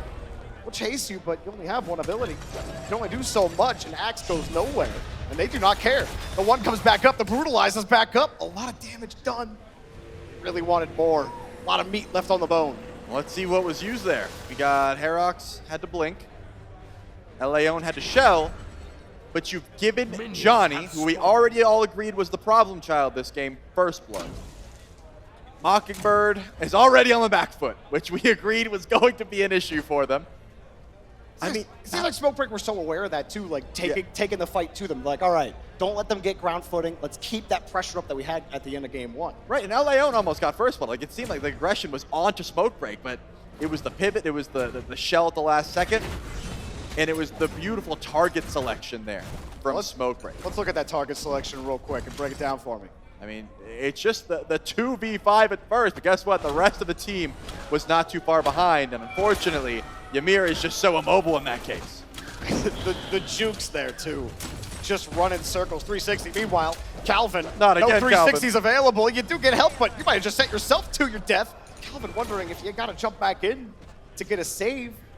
You're both still level 1. Yeah, you at least have Sunder available still. I think that was the call. Calvin tried to invade with the Sunder and steal a buff away. Did not end up working out, but now level 2's come through to Spud dash in. Yes, he does. Got a little bit of action, but the emoji stays alive. Your right tower is that under dash attack. can be so dangerous. They get out by the skin of their teeth, and no harm, no foul here for Mockingbird or Smokebreak. Like another possible invade here. Herox has made the rotation over. Purple buff is the prize they are after. And you know what? Leon makes a good call. He says, you know what? We don't have the jungle. We don't have the rotation. We cannot go for it. Let's just take our side camps and play it safe. And I like that. You know Johnny's not coming. He's going to do something over on right lane. He's going to play through Benko whenever possible. That is something that Johnny likes to fall back on. When you give him a first blood, it just makes it so much easier. Take a look at the doing. No beads available, just the blink. At level 5, we might see the dog come over. Well, we were promised more action than we got at the beginning of the last game. I think we did get a little bit more of that, but things have settled for a moment. Mockingbird, what really killed them was 5 minutes in, they were 2K gold down. This time, they're halfway to that point. Much better this time. They're not losing all of their jungle farms, something they really couldn't get a handle on at any point in time. Calvin will avoid most of the Yemoja nonsense here in front, but getting body blocked as well. Calvin getting slowed by Helion. No shot. Let him escape, and here comes Johnny. Calvin is in trouble. The wall doesn't stop the brutalized, but he survives within an inch of his life. How much HP? And the taunt, my goodness. That was close margins. One more bubble bounce, one auto attack would have done it, but Calvin lives to see another day. I mean, hey, well played, right? Yeah, the rocket jump was needed. That wall bounce can get you out of some sticky situations if you're a Ymir player, and Calvin knows that better than anyone. Does not find his second death in 3 minutes. This Elion Yemoja. Scary stuff. Something I'm going to be looking at. Love that play. Just sit in front, body block. What are you going to do? Not much. A little action here in the mid lane. With another Kukulkan appearance, we've been seeing a little less of Cuckoo. But he's been showing his face as the day has gone on, I believe, for the second time today. It's our first Morgan mid. I believe it is. We've seen a lot of Morgan support. Yeah. But no Morgan mid. And as I mentioned, you don't have to go the aspect. There is still much value in the invis, and that's what Hawk chose as well. No aspect this time around, so no teleport from Confusion. You will be able to go stealth if you're Hawk this game. I wonder what the transformation's going to look like. The Hades, I think, is always a great option. The Thanatos and the Fenrir all jump out to me immediately. But we got an engage here. Forced to blink. Took a while to decide. And an ult that will not get anything. He will blink out. And no problem here for Hawk. Yeah, he took a while to decide. My guess is he was on Thanatos and was like, I need Hades, so swap. He bit the clone! Oh, no. Oh, no, Johnny. You bit the clone, brother. There's LOLs all in chat right now, or lulz, and don't worry. We've all grabbed the clone. Earlier in my cast today, I heard the laugh, and I thought it was a VEL spam. I got clone faked. I will say, I've had a lot of people ask me why I'm spam taunting them, and I'm like, bro, that's just what the clone does. The clone just laughs because if you hit it, it's like, ha ha ha, you hit the wrong thing. That's not. So you said don't blame me, blame Hi-Rez? Is that what you're saying? Exactly. Gotcha. Or, just understand that you shouldn't have hit the clone. That's good too. Both are acceptable as far as I'm concerned. Your right tower is under attack. Well, so far, Smokebreak are still finding not much leeway here against Mockingbird. Mockingbird's farm has been much better in these first 5 minutes. And so, where do they go from here now, Trelly? Because sure, you're not getting out farmed. You're finding ways to actually force Smokebreak to respect you and your presence in the jungle. They've had some good responses, but now how do you actually push this forward? How about a Calvin wall into a freeze over the duo side, maybe for a pick? And the Petrify will help, but Calvin will collect Elion. Man, that's a lot of damage that came through. The Phantom Shell almost enough, but not when Shard's eyes are charging up. I can't believe Elion wasn't able to hit level 5. Like Calvin is level 6 right now after getting First Blood, and Elion is level 4. Not even close to 5, really, like a low-end 4. That's tough. I mean, must have been sitting back and letting Ikram get as much farm as possible, but if you have Rivers Rebuke there, you're a little bit tankier, you have a little bit more HP, you have a little more survivability for sure.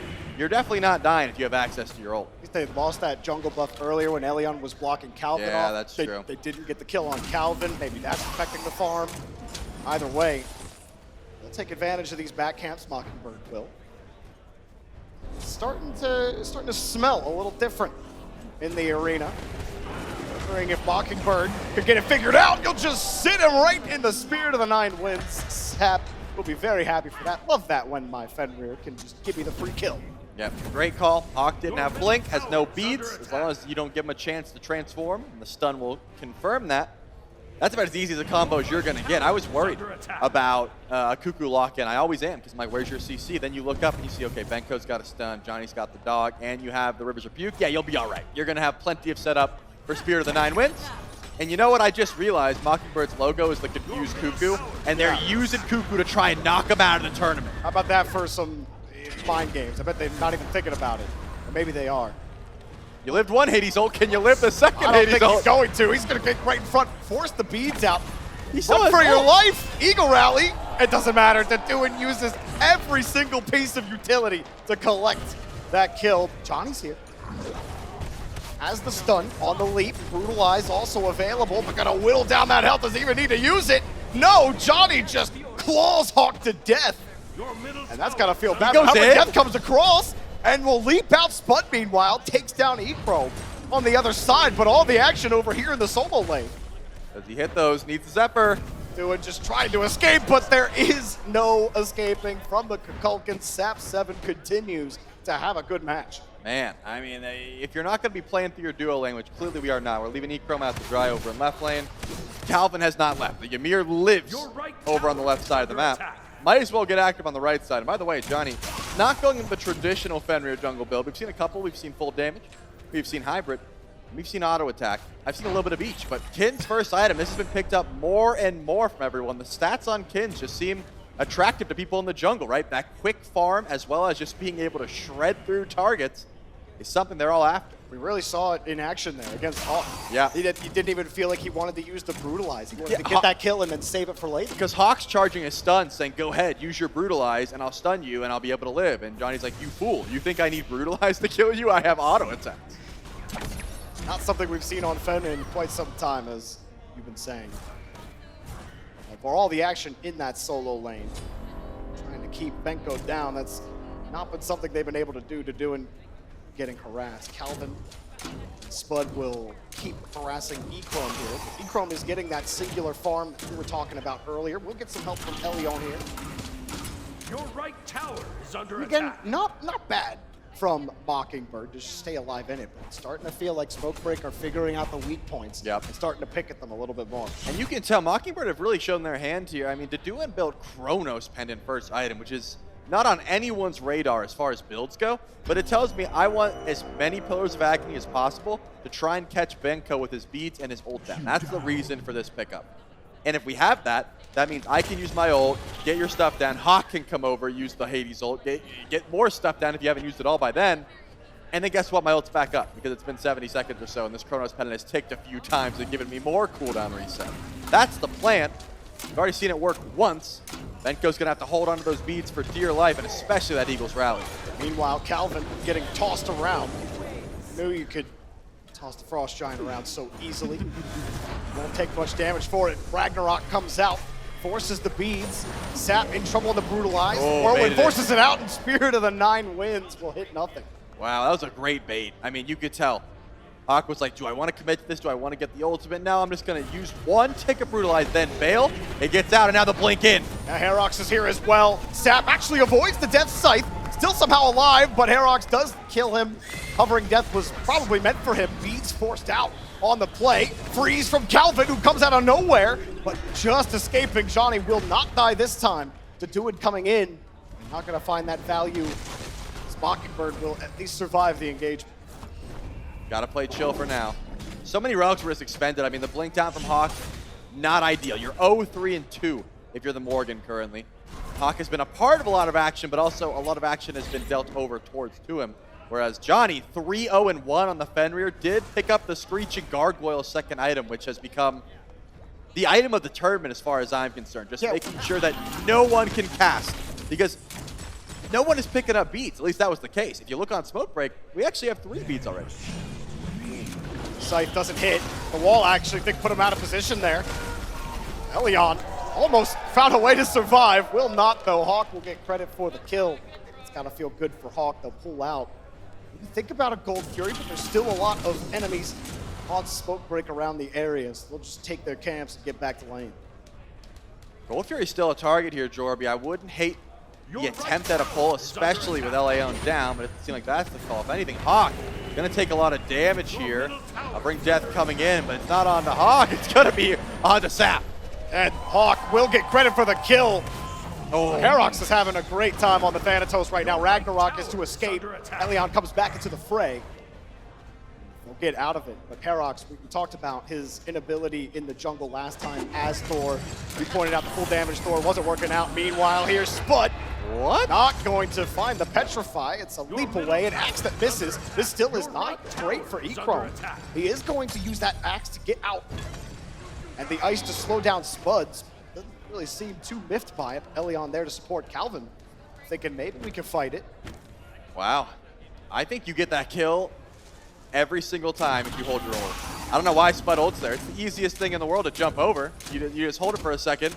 You use more auto attacks. You force the jump. Then you ult after. And not going to be the case here. Spud gets a little bit too trigger happy.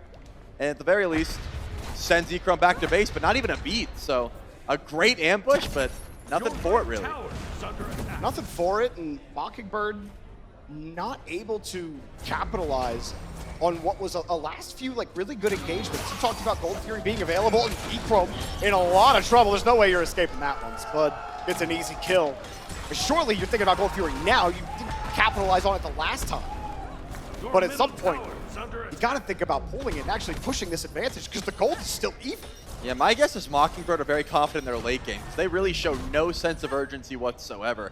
I do think that Smoke Break is just going to get better with time, right? Like the Uller, the Cuckoo, the way that Johnny is building the Fenrir. These things are not going to fall off.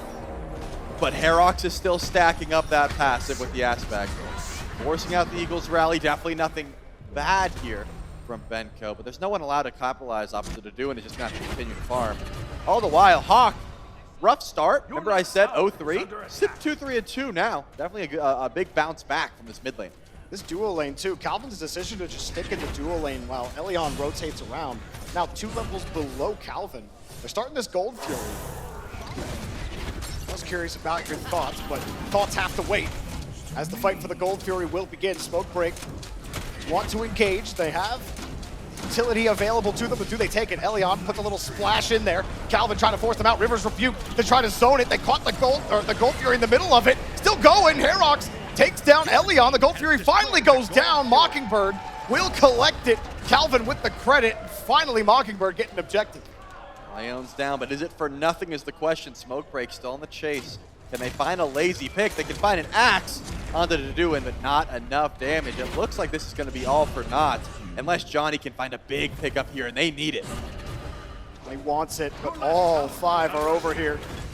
It's going to be tough to push it. Echrome on the other side as well. Benko was sitting in front of the tower. Johnny got caught, got slowed, forced to Ragnarok out, and that's going to really limit their ability. A Spud just dives right in and says, see you later, doggo.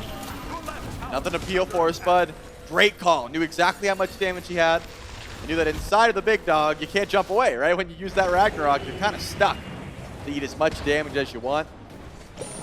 The Petrify was not necessary, and Spud didn't even have it, nor did he need it. Beautiful plays there for Mockingbird. Confirm that Gold Fury and finally start to push this gold lead a bit more in their favor. It was kind of stagnant for a while there, Jorby, sort of bouncing back and forth, hovering around that even mark. This is the first significant lead we've seen, and honestly, it's not that significant. No, still neck and neck. Pyromancer is up though, and Mockingbird will take both of those objectives on each side of the map. So this is looking much, much better for Mockingbird. Getting smacked in the mouth in game number 1. And again, I think I wanted to go back to talk about Calvin and Spud, where Calvin just stuck for the most part in dual lane. He got much more farm than Elion. And like, is that just confidence that the rest of your team can handle whatever support Elion can give elsewhere on the map to just get those levels? And you talk about Mockingbird confident in their late game. Is that what that is? I mean, I think it was more so just the fact that they knew Spud would be able to get ahead and use that lead. And so far he has 3-0-3, a part of the majority of kills on the map, a part of the most kills of anyone else on the team. Has a decent enough lead to where you saw the 1v1 between Spud and Echrome did not go well for the Uller. And now you've got a fed Medusa. Like, not that fed. It's not as if it's unsurmountable. I think if Benko shows up and just gets onto the Medusa, you can style a lot of what he wants to do. But everyone else has to respect that damage. Like, this Medusa is still a threat to people like Echrome or like Leon. This is a 5-level difference, and then 2 in lane alone. So they knew who they wanted to play through, they knew who their carry would be, and they also trusted Hawk to get online despite having a bit of a rough early game. Deduin dashes out of that engagement quickly.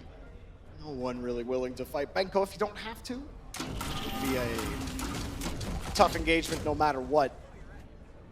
Mockingbird fighting just to stay alive in the tournament right now.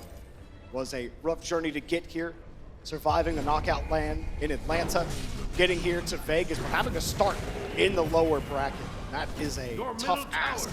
No matter what esport you're playing, no matter what tournament you're playing in, when you come in and some teams have 2 lives and you have 1, that's a tough hand to be dealt. But you played the cards earlier. You had a chance to stay in that upper bracket. They are fighting like they are down 1 game left in their lives here in Vegas.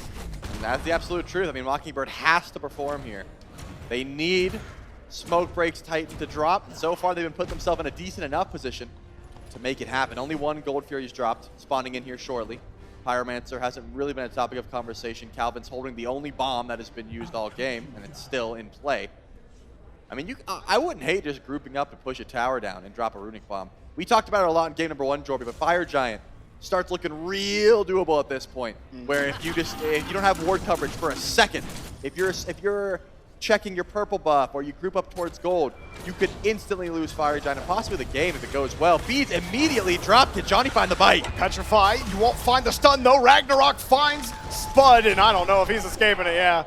Chrome will get the kill. Meanwhile, Spirit of the Night Winds came out. Hovering Death right back on the sap, and he goes down to doing credit for it.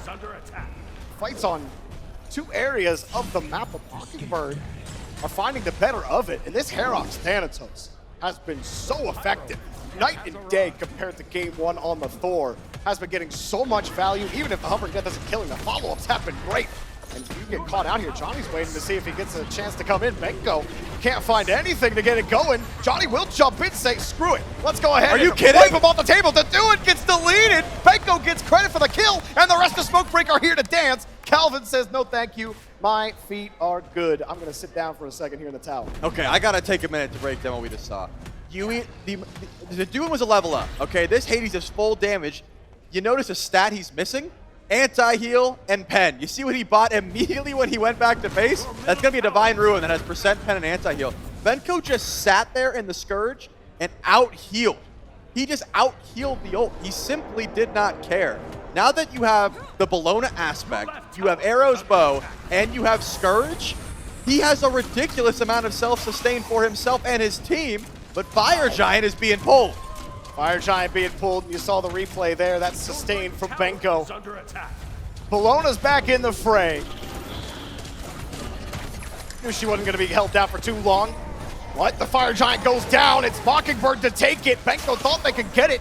Do they get some kills out of it? He got the dagger. They got to take so many out. Does he get the freeze? Double freeze on him. Spud takes it down. Calvin shatters the ice, and Sep is deleted. Johnny gets one for the road, but Herox comes through and gets more of it. Mockingbird deleted them all. Herox, it's a bloodbath on Smoke Break. They're on a long break here. Triple kill for Herox. Calvin picked up the dagger, popped it under 500, got the full HP back, and won that team fight for his squad. Maybe they could have done without him, but having a Ymir tank to 5% HP and come back full, like having the wherewithal to know, guys, I might be getting killed here. Let me pick this up, and I will come back in and clutch up. That is insane. My goodness. Well played by Calvin. Complete sweep and Smoke Break. I mean, I'm not saying it's over, but they might have to start thinking about their strat for game number 3. I am saying I never want to see Calvin on Geb again. Because of how good he's playing Ymir? Because Ymir is so sick, dude. Because Ymir is here, that's why. That's right. Dude, that was so clean. Heard how Odin hit me and it no hurt. Something like that. And also, I'm not going to say I told you so. I'm not talking to you. I'm just saying in general. Herox looks so much better when he's on his tanky jungler. Yeah. Like every single time. If you have tank stats, bro looks clean. If he's full damage, he gets picked on. This is what I want to see Herox on consistently. Doesn't have to be Thanatos. Just that the hybrid junglers are just a night and day difference for him. This is the biggest gold lead that either team has had. 20 minutes in, nursing that 4K gold lead and trying to increase it. It's a different looking Mockingbird. They finally found a way to take flight. All that being said, Trelly, as we like to say, you know, a 4K gold lead 21 minutes in. Not that big. Yeah, not that hard to come back from. I was really hyped about that dagger play, but let's be honest here. Smoke Break is very much still in this game. We really shouldn't be thinking about game 3 just yet. There are still great ways for Mockingbird to continue pushing this lead. But look at Smokebreak. They're base racing at the moment. They probably go back so they don't have Fire Giant. Like, I don't think they're actually going to try and kill the Titan. But they're matching tier 2s. They're making sure that gold lead doesn't get too out of hand. Trade tier 2s, and yes, immediately back to defend that Phoenix. Do what you can, because you're kind of putting that tier 2 in your pocket for later, right? You win that next team fight. Yep. Much less work to do. Those respawn timers work more in your favor when all you got to do is take a Phoenix down and run the Titan down. So you're kind of inching towards what is a decisive team fight, coming towards what will undoubtedly be a Fire Giant fight in the next 2 minutes. Sure will. Gold Fury, though. Looks to the target here for Mockingbird. A little bit of a grouping. Smokebreak is keen to this, and in fact, they look like they want to fight. At least that's how they're positioned. Just sort of hovering around the Fury, but now that they've backed up, Mockingbird will be able to grab this one, no problem. Just the second Gold Fury, so no Ancient Fury yet that needs to be worried about. But it could be down the line, especially if this game stalls out. Mockingbird has the ability to start off really any engagement they want off the back of Calvin. These walls have been crisp. You see a dash go down, you see, you know, any sort of ultimate wasted. Calvin's gonna be there, and he's gonna be ready to wall you off for his squad. Calvin's getting close to 20, and Elion's sitting at level 15 right now. Still, I mean, he only has his 3rd item completed. And Calvin, he's got items for days over here, and it has been a struggle for Elion on this Umoja. Yeah, trying to stay alive as a Umoja who's falling behind is tough, but you can kind of see the reason for that. The rest of his team's 20, you know, barring Johnny. So it seems like Elion is sort of foregone farm because his team's behind to let them, you know, try and get as much free farm as possible. And as much as I hate to say, that is the support way. You know, they sit back, they make sacrifices for their carries so they can live to fight another day. And so far, that's been the case. The gold lead is still steadily climbing, but Smokebreak is not out of this engagement yet, and I think it could be off the back of a big ult from Zap 7. I don't love the build. I'm going to be honest. Finally, Obsidian Shard is built in. That extra pen is going to go miles because Totem is beneficial when you're hitting consistent abilities. Which part of this build do you not like? It was just the fact that we went breastplate into Totem. Like, it's not a big spike. Right. The Obsidian Shard helps because if you're leading off the fight with the Spirit of the 9 Winds and you haven't spammed more abilities, Totem doesn't get the proc and you don't get as much pen. Obsidian Shard kind of negates that. That's why these things are always built in tandem, so you always get value. Obsidian Shard was just finished. Now we're going to see bigger damage numbers coming from this Cuckoo. See if you can get that Whirlwind, the huge Spirit of the 9 Winds. Smokebreak need some kind of burst turnaround on Mockingbird. Every team fight has not gone their way. Calvin looking completely different, in control of this lobby right now. Him and Spud like peanut butter and jelly. Now laying the bread down. Misses the freeze, but that's okay. Jelly's there to save you. Add a little honey with the doing. Have Spud come through, and he gets the kill. Benko goes down, and that's the front line deleted. That's a Fire Giant for Mockingbird. I can't believe he just walked up and face checked the grass as if it was nothing. Now Fire Giant is the target with Smokebreak stepping forward. They want the engagement, but they're not liking it. No, Umoja has to use River's Rebuke. You trap everybody in the middle of the river. Johnny pops the Ragnarok. He's not going to find a bite before it finally ends. Has to leap away. The Smokebreak, you said wanted to engage, but Calvin got in their face, and there was nothing they could do after that. The River's Rebuke kind of put everybody out of the fight. Well, that's the case. I mean, Smokebreak's happy about it, right? If you get picked, you lose your solo laner, who's arguably in the pillar of your team, and you don't lose Fire Giant off it, that's a big win. But Mockingbird recognized that and said, hey, we've got 15 seconds without Bologna. Let's try the pull again. They don't have ultimates. They're going to come back. Elion here.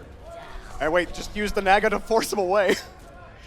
The Heroc's also lurking, waiting for the picks as Spud takes down this Fire Giant, but Mockingbird keep on going. I say a but, it's actually an and Smokebreak cannot catch a break.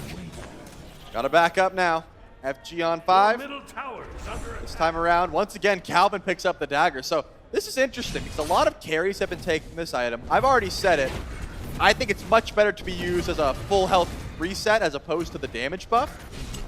But the carries get, what, 2,000 HP worth, maybe 1,500 HP's worth of reset. Whereas Calvin, he's going to get close to 4,000 once you're getting from, 400 back to 3,500. So yeah, it ends up being much more beneficial if you can use it effectively. The second you get to 499 or lower, that's when you need to be popping that dagger, and you'll go back up to full HP. Sometimes it can be difficult, but Calvin made a huge play off it last time, and he said, yeah, I'll be taking this one, boys. Let me try this again. Yeah, Calvin It's almost, his kill participation, it's almost 100% there. Part of at least 13 of the 16 kills that Mockingbird have had. Absolutely instrumental in this comeback. We haven't had a game 3 today. We said maybe we called it a little earlier on, but I think it's starting to look like Mockingbird, regardless of the gold lead, they seem to have the team fight down. They seem to just have that advantage with their support at the head, pushing that engagement forward. They'll look for this gold fury, continue to snowball this gold lead, and try to force game 3 against Smokebird. I gotta agree with you. Calvin's playing lights out, and off the back of his leadership, I don't think they should, have too much they're dropping here. But a Phoenix Siege is a completely different game. And Mockingbird's a smart team. They know if they mess up this Phoenix Siege, if your respawn timers are out of whack, if you overstep just too far, you can lose the game off that call, right? So I would not be surprised, and I wouldn't even hate it, if Mockingbird try their hands at a soft defense with this Runic Bomb. If it doesn't work out, reset for Ancient Fury. Because Ancient Fury makes everything easier. The Phoenix doesn't really even do damage at that point once you have an Ancient Fury, so you can't mess up. Well, you can, but you can't do it quite as easily.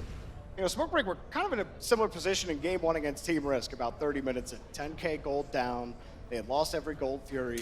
Then they had a huge team fight in front of their Phoenixes, and they almost ran it down. Exactly like what you're talking about. Yep. If Mockingbird make a misplay here, it's almost playing out the exact same way. Smokebreak, they've been able to turtle up and make good plays. They're absolutely not out of this fight yet. This next team fight, and maybe the next few, they really got to be choosy with how they approach it. Who do you pick on Mockingbird? Well, something to note is that there isn't a Phantom Shell available, so if LAO can get a massive ult inside the Phoenix, make you tank it up, could be trouble. The Morgan ult used already, Helm of Darkness, but Hawk wastes it. That's a big L. I mean, losing the Morgan ult before your siege, I think this is dead in the water. You got to back up. Didn't get anything out of it, and everyone does disengage for now. The rest of the utility still available. All of the ultimates still available for Smokebreak. Waiting to see if Mockingbird make a mistake. Almost made a critical one just now, but nobody had overextended. Both stealths just used there. The Doings, more important, just by nature of cooldown, 80 seconds before Helm of Darkness is back up. But hey, this is what I said, right? I don't mind a soft attempt until Ancient Fury ends in, because your tournament life is on the line. Smokebreak has that 1 game buffer. They can take this out. They don't want to. They would love for it to be over now, but they can mess up and come back strong. Mockingbird knows if we overstep once at this Phoenix, we go home. We're done here in the Founders Series. So I can see why they're like, guys, we have guaranteed Ancient Fury. They haven't been able to contest us at Fire Giant. Herox is unkillable, apparently, 5-0-7. So yeah, I don't hate that they're taking this one slow. It does give LAO time to get tankier. It does give Johnny time to finish his build, yes. But it's pennies compared to what Mockingbird can do with an Ancient Fury. I mean, looking at that player damage too, Spud by far and away, dishing out the most pain. But notably, you got Sap not really doing that much. We talked about that damage spike needing that Kukulkan to be online.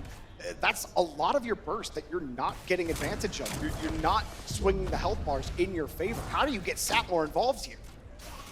We saw the combo early on when Johnny's able to pick someone up and bring them right to Sap. He doesn't have to think. You just drop the nano, drop the ult, you get a kill. That has not happened recently.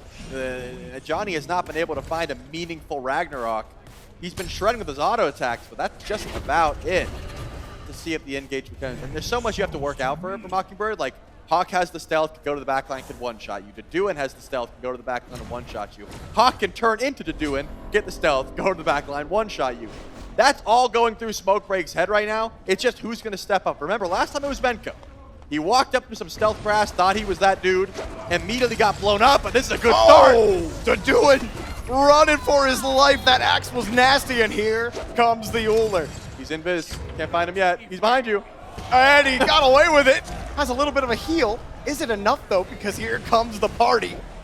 Kulkin, rather Sap with Elion. This is taking so long. Deduin is like, come on, come towards me, chase me down. Meanwhile, my team's coming. Meanwhile, I'm healing, surviving it, but eventually will fall to E-Chrome. Can there be a follow-up? Hovering Death up for Herox, but nobody available. Mockingbird will just eat their loss here and try to retreat. Hawk's gonna go in, has some big damage. He's looking for Sap. Gets it up, but not much damage comes through. With the Spirit of the Nine wins completely. Calvin on the back line. Sap actually does get the kill on Hawk. And everyone's gonna pull back with the Morgan off the table. Herox doesn't have his ult. Calvin gets pulled back. Calvin is surviving for a little bit, but Benko will take him down. And Smokebreak finally find a 3K, finally find some leeway. They haven't left yet, though. They've got a lot of time. They were thinking about going for the end call, Jorby. That's the only reason you sit that corner there with these health bars. But Herox is close by. Herox has Blink. Can you get a kill? Can you reset that into a Fire Giant steal? Or are you going to give it up? It looks like the call has been made. No one's getting close. You got to go pull EFG now. If that's the play they're making, you need to be pulled down EFG immediately. And I think Smokebreak knows. I wouldn't be surprised if they beeline for that objective the second this Pyromancer drops, because oh yeah, they can't even go for it. They're too scared. They leave. They assume everyone's running for the Ancient Tree, which would be the correct call. You don't want to get Mockingbird have that level of freedom. It's just not a good play. So now, Smokebreak finally, after how long? 15 minutes? Are in the driver's seat? I don't even know how that, it just happened instant. And one fight. And this time, Sap 7 takes the dagger. I don't hate it. I mean, Leon has a Runic Bomb and Ward, so he wasn't going to be able to pick it up, but I wouldn't mind it on Benko. You know, having the Balone have an extra life, like that seems pretty reasonable to me. It does feel like you want to give it to the players with the most health. Like, I feel like Sap would die in 3 hits to pretty much anybody. Well, it's possible as well that we're all just undervaluing the damage you can gain from. Like, if Sap actually uses it after dropping a Spirit of the Nine wins, like, the damage enhancement is crisp. It gives you a lot of attack speed too, so you think Echrome would want it. There's just so many uses for it, man. I love Smite 2. Smite 2 is great. We love the Obsidian Dagger. We love all the new things, the bits and bobs. We saw it in game 1. I love the fact that Geb can jump. I love that Ymir gets pushed by his wall. So many cool things, so many cool little utility things added to all of our favorite gods from Smite. And meanwhile, though, Smokebreak are finding a way to turn this game around. Yep. Where Mockingbird, they had to have felt like, this is easy does it. We're winning. We just got to win another fight. And then like, wait, how are we losing now after losing one team fight? It's happening right before their very eyes. Echrome taking down that tier 2, and now Mockingbird are defending their Phoenixes. I mean, Jorby, we still have to keep our eyes on Deduin and Hawk. They are going to be the ones that initiate. They will be stealth. They will try and find the one-shot. Hawk did it last time to Sap 7. I'll be honest, I did not see his health bar move, which is baffling because he has built a lot of damage. Either A, he missed the poly shot, or B, he missed the Dark Omen after. Cannot be making mistakes like that here. I know a Phantom Shell was popped from LAO, but still, you'd think that he'd be at least half health after an engagement like that with the lead that Mockingbird has built for themselves. Regardless, can Hawk or Deduin get to the backline and survive is the question. I'm keeping my eyes on him because so far, Echrome, he has arrived. Like the axe combo has been crisp. That's the reason Deduin got poked out in the first place. Well, this is the no whiff zone. You've been hitting all of them, but you're only as good as your last axe. Can Smokebreak steal it away from Mockingbird, who were looking forward to a game 3, looking forward to staying alive in the lower bracket, but Smokebreak say, we want to move on. There's a food drive team we'd love to go take down later. Mockingbird sitting under their Phoenixes for now, no engagement just yet. Does anybody overextend? That's what Smokebreak are waiting for that moment where they might get it. Hawk sends out a clone, nobody's gonna bite. With Herox as well, he's been so good. Calvin, central to the success. Surely it comes down to a Ymir wall, into a Ymir freeze. They zone one out, but it's too long for the freeze to come out. Ragnarok doesn't get anybody. River's Rebuke comes up as well. Here's to do it up forward and not going to get it, but Herox downfield, got the kill. Echrome actually picks one off. Smokebreak want to leave. Their health bars were dropping quickly, and Mockingbird hold the line. Get 1 for 1. Hawk goes down, but so does LAO. Does Smokebreak feel confident continuing their push? They're going to heal up in the jungle, but Herox is still here. Unfortunate. I mean, I love the execute there. Herox has been on point. He knows when he can go in. But I thought they might be able to chain together a little bit more there. Without LAO as well, the Yamoja is going to give you so much sustain in that fight. And with it gone, I thought maybe they're going to W keep. But the absolute objective smart call is to chill underneath your Phoenix. I mean, this is pretty crazy. I did not expect Smokebreak to just turn it around as quickly as they did. And like, how do you gotta feel during this pause for Mockingbird? And again, we'll get this figured out as soon as possible. We appreciate everyone waiting or watching in Vegas and also at home. But we will be getting back into the lobby as soon as possible, so we appreciate your patience there. But Shrelly, if I'm Mockingbird here, that has to be so demoralizing to know you had control of the game. So what are you saying in the lobby to your team in this moment? I mean, at this point, guys, we had the lead. We made a little bit of an overstep. We sort of lost a pick, and it turned into a bit of a snowball situation. But it's a 4v4. Our Phoenixes are still taught. You can chill in base. That is totally acceptable to just defend here and sort of wait out this Fire Giant push. My question is, does Smoke Break feel confident enough 4v4 without Hawk to worry about to just push forward and just go into the bird? I think Benko might have that confidence with a couple of the plays that he's had, the sustain that he's been able to throw out there, right? He absolutely does. He's been stepping up, arguably sometimes too far. But at this point, you don't have to worry about an execute for a bit, and that certainly helps, right? Because I think Bologna has so much sustain already baked into the kit when you take this extra aspect. Now he's got just, I'm going to sit in Scourge stance, I'm going to heal up my squad.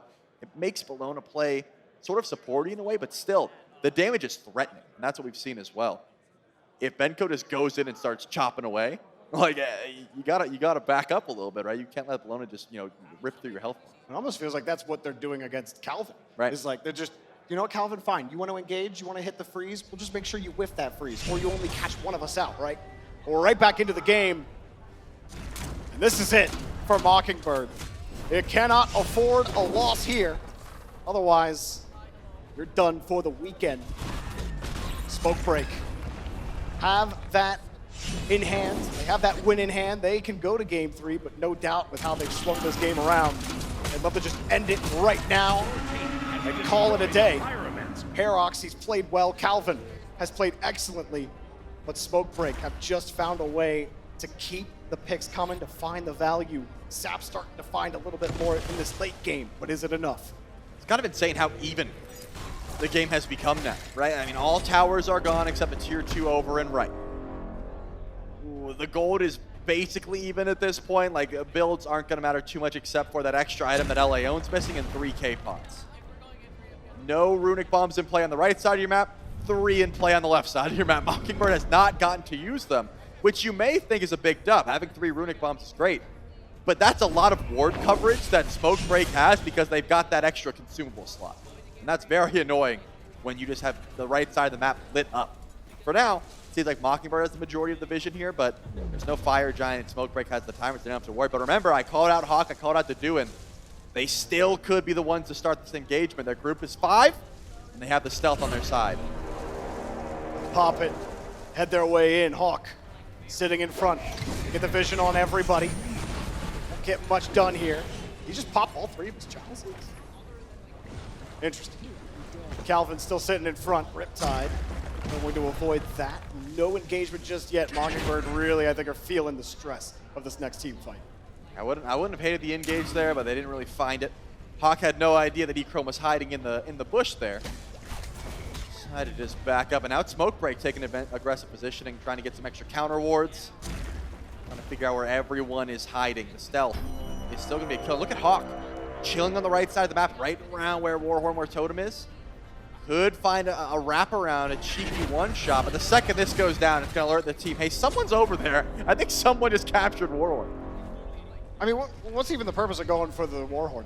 I mean, it's just buffing your minions at this point. But like this late? No, you're right. I mean, if you're trying to go for a stealth play, there is no reason. But if you're confident your left side wave is winning, which it is, there's a massive wave over in left. That. Eventually, that could get a Phoenix if you have 2 of the big guys, and I see 2 big guys over there. Well, Fire Giant has started for Mockingbird. Smoke Break find their way in quickly. Calvin walls off the attack. Johnny forced to leap out. River's Rebuke is up to get them away from that Fire Giant. Doesn't have a lot of health left. Calvin's still sitting in the middle of it.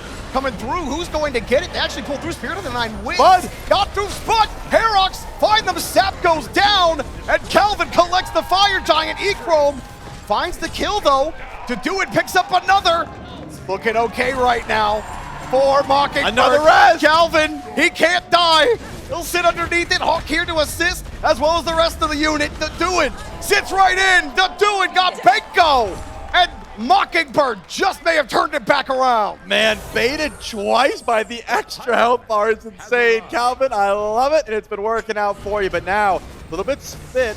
Spud is nowhere here, but you don't need Spud to end the game, especially if Johnny's back keeps getting stopped. Does Spud find him? He does! Spud with one shot to brutalize the leap. It doesn't matter! He's disgusting! Too much damage! Goodbye, Johnny! And hello, game number 3. Mockingbird survived the comeback from Smoke Break, taking down the Titan, and keeping this one going for a little while longer. Almost 40 minutes of gameplay here in game 2. And I gotta give credit to Herok. 7-1 and 8. Huge turnaround from game number 1. I mean, I would argue he did very little, so that's a hard jump back to make. He did a whole lot in game number 2. And also Calvin. I gave my flowers to Calvin all game, and I'll do it again. Man played lights out on this Shamir. If there was an engage, if there was any sort of damage, if there was lockdown, if there was peel, it was with Calvin's say. Yeah, I mean, Calvin, what more can we really say about it? And then Duduin as well. Yep. Coming in at the end, that Fire Giant, that was such a crucial fight for Mockingbird. They could not lose that Fire Giant. I feel like Smoke Break, it took them too long to actually get to that engagement. Right. They pulled off, then the call was made from Mockingbird, hey, they're far away, we could just start it. By then it was too late. It did seem like target selection was also a bit awkward there. I didn't see, hey, let's just kill this one person. Benko was diving Hawk, and then, oh, okay, I'm going to look for Spud, and then Johnny's like, oh, I missed Spud, now I'm going to chill. And then they didn't have a cohesive, let's kill this guy, and then move on to our next target. Mockingbird really didn't either, but once they got Fire Giant, they all kind of collected again. They're like, all right, wait, let's stop. And then they got their focus back, and we got our first game 3. We got our first game 3 of the weekend, and you definitely don't want to miss it because the loser goes home. Find out who stays after the break.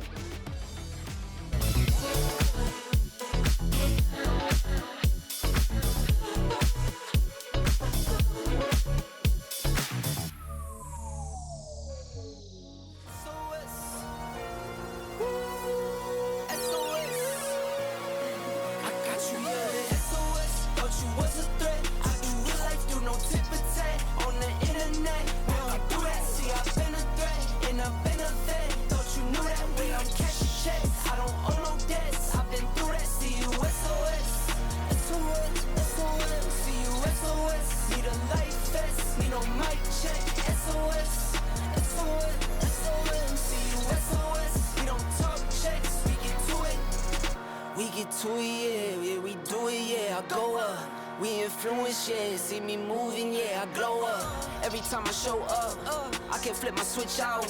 They act like they know us, but they ain't no dog on big dog. Asking if it's still a flex. Say they better go ask Booyah. Never think I'm gon' check. Better pull up like whoa. Come to place and I'm the best. I ain't worried about none who y'all. 24, no rest. Stand on business, I'm too tall. Thought you was a threat. I do real life, do no tip for tat on the internet.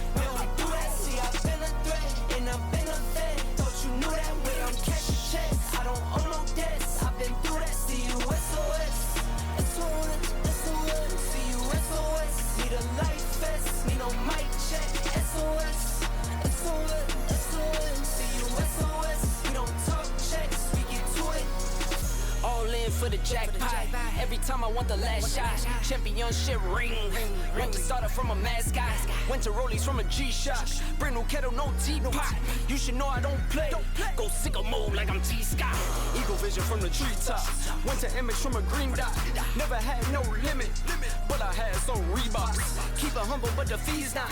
In the game, no free spots. But I earn what's mine. Nothing less, I'ma shine.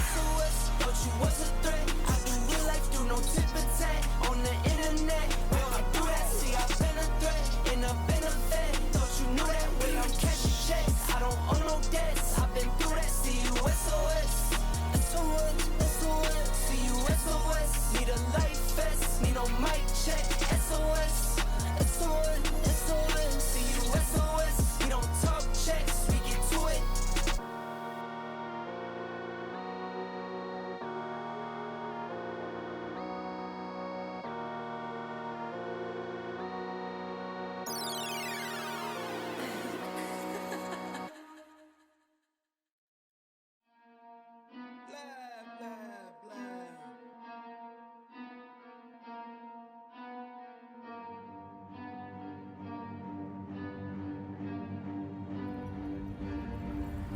I got problems on problems on problems on problems on problems on problems I solve them. I run through the money, the pressure be calling. Left on my blessings, I feel like I'm falling. The birdie is back, tell me I'm garbage. I'm going through something, that's why I ain't calling. Phone and progression, it's all that I wanted. The phone in affection, I summon and dub it. Cause I got problems on problems on problems on problems on problems on problems I solve them. I run through the money, the pressure be calling. Left on my blessings, I feel like I'm falling. The birdie is back, tell me I'm garbage. I'm going through something, that's why I ain't calling. Phone and progression, it's all that I wanted. The phone in affection, I summon and dub it. Why you be all on my line about nothing? Why won't you go get you $1 or something? Don't hang with it who line for nothing. I see that we different, you riding, I double. I don't do discussions on bragging about hundreds. Don't go to your places, I know that they sunken. Don't call me your brother, I barely could trust it. I talked to a shorty, she bagging the bugging. And I'ma need all of my dollars on corporate, so hand me the money, I divvy the pie. I'ma give all of my people a portion to build them a fortune on flipping the ride. I can't be mixy when iffy the vibe. And 40 on 50 is really the time. Why are you all on my phone like you want me? Like you wasn't pushing the kid to the side. I don't know if you thinking I'm blind. Cross on my crosses and dot on my eyes. Done with your efforts, I'm dealing with pressures. I know it's a lesson, that's word of the wise. Dubbing the mixes I'm mixing, I know I've been missing. I needed some personal time.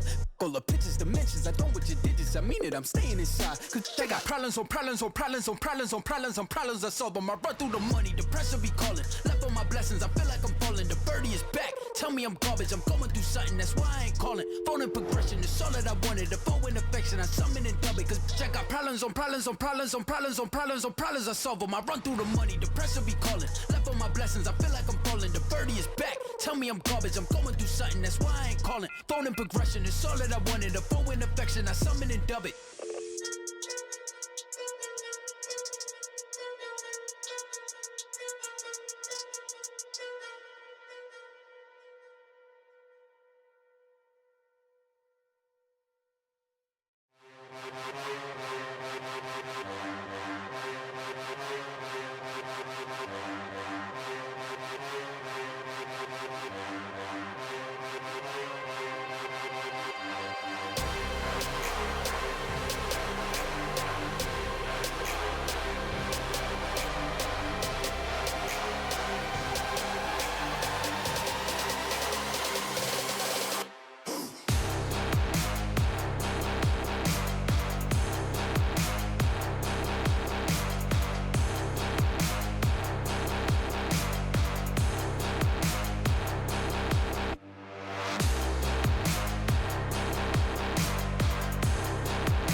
Welcome back, everyone, here to the Smite 2 Founders Series. Thank you so much for hanging with us, because guess what? You got a treat for your, I guess not even delightful patience. You've probably just been enjoying games all day, and now you get a Game 3! That's what we're looking forward to. I'm really excited for it, but before we break into that, I'm getting ahead of myself. We got to talk about Game 2, and more importantly, I think how we got to that Game 3, and then what that means for Game 3, and then Game 3, right? So following the order.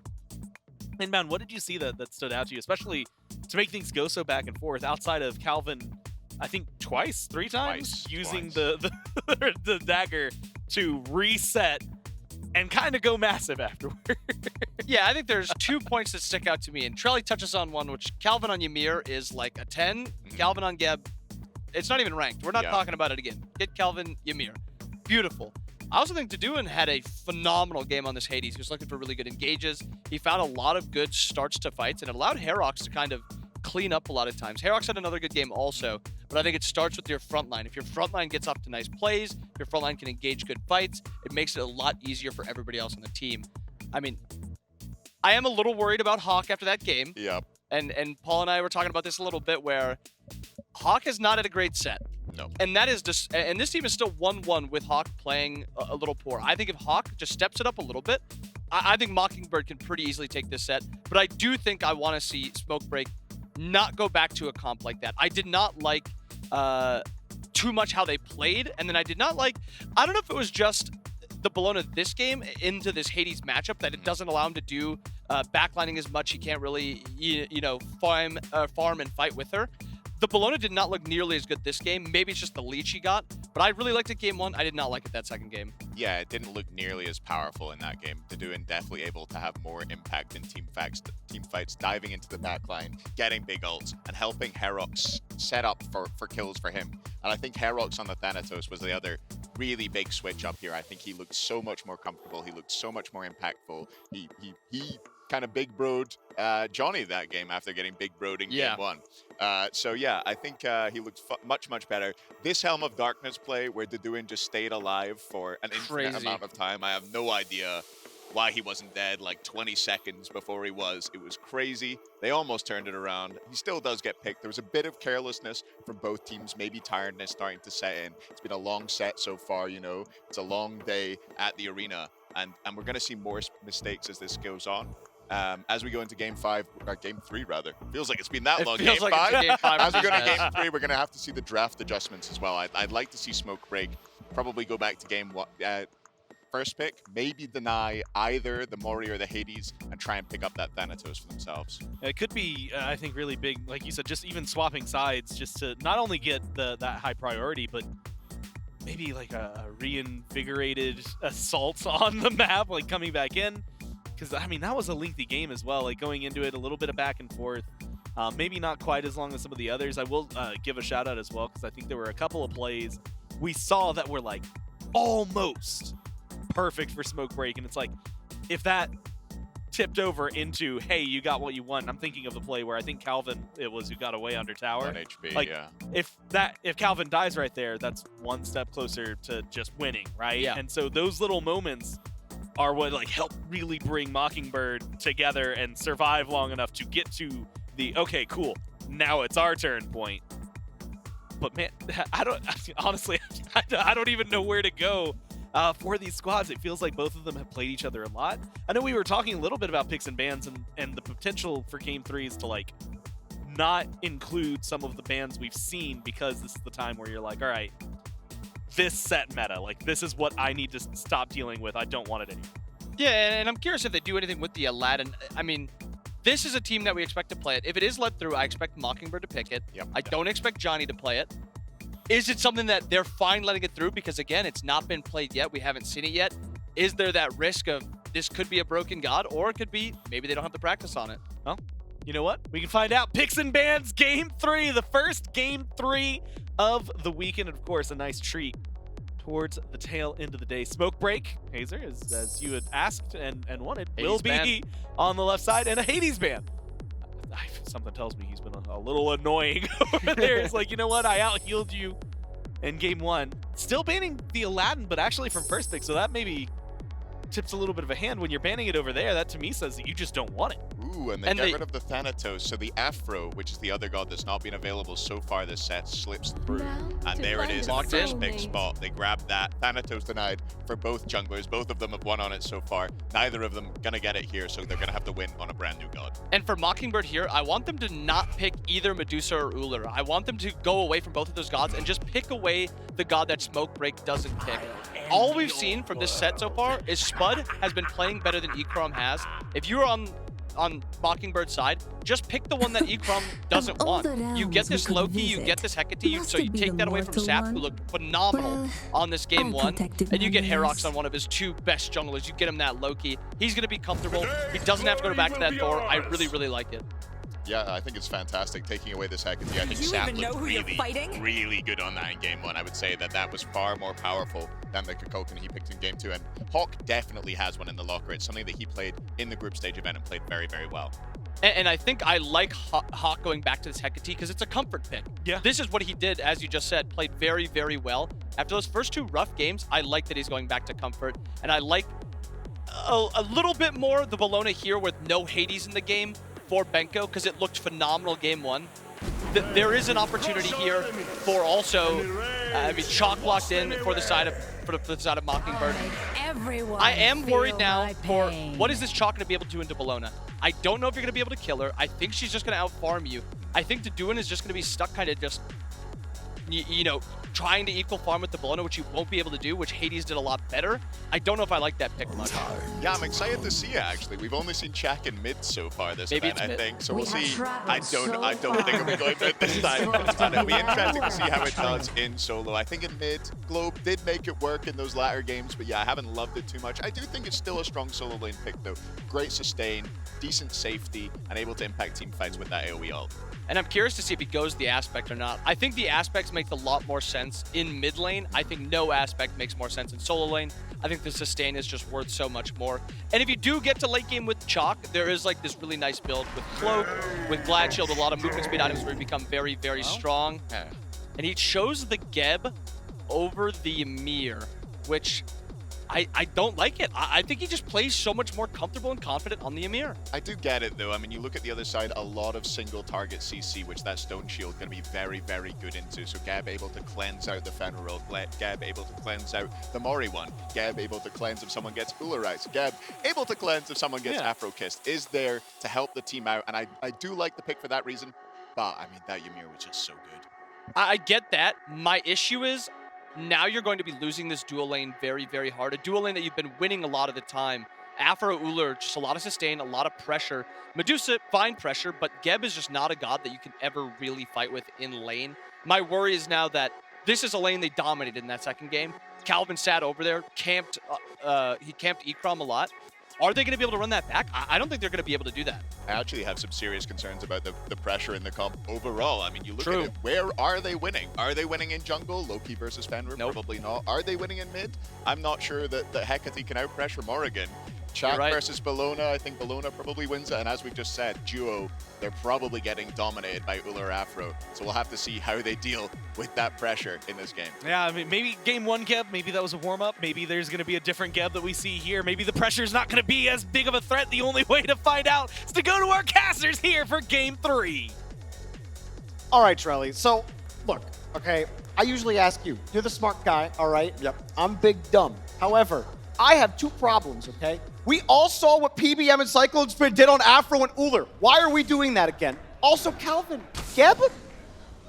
That's it. What do you got? I mean, I agree. I was looking at the Ymir as well, but Hazer makes a good point. I mean, the Stone Shield has a great matchup into Johnny.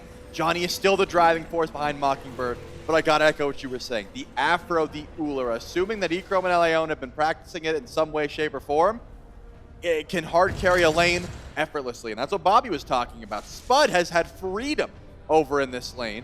Now you've given them a chance to say, Spud, you don't get to play for a while. Like level 15, that's when you're able to walk freely out of this lane. Question is, remember, Calvin's been the one who's been chilling over in dual lane. Is Leon going to switch up the play style and sit on dual lane? Sit with Ekrom, try to put down Spud, or is he going to rotate along as he has been and sort of leave Ekrom to fend for himself? I don't know. We'll have to see. And we got Benko on Bellona again. Has looked very solid on that god. And Sap taking on the Morrigan. And the desk was talking about it. We were talking about it in that game 1. His Hecate was excellent in that game.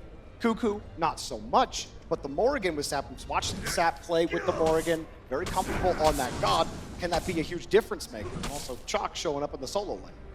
We'll have to see. A little bit of an invade happening at red buff. Herox is getting aggressive, but all the while, That's where Benko and that's where Johnny are also taking away that farm in the meantime. Herox does not get the big minion there, which is going to hurt. So if you just see Sap 7 following Herox and taking away all this farm at the last second, it's going to really slow down the start that he would like to go for. I mean, Herox, like the desk highlighted, he feels confident on the low key, plays it a whole bit whenever it's available. So just, you know, getting out pressure to the end of the world, but haven't hit level 2 yet, LAO, and was in a bit of trouble. Yeah, no level 2 means no kiss. Calvin will go get that red buff for Spud.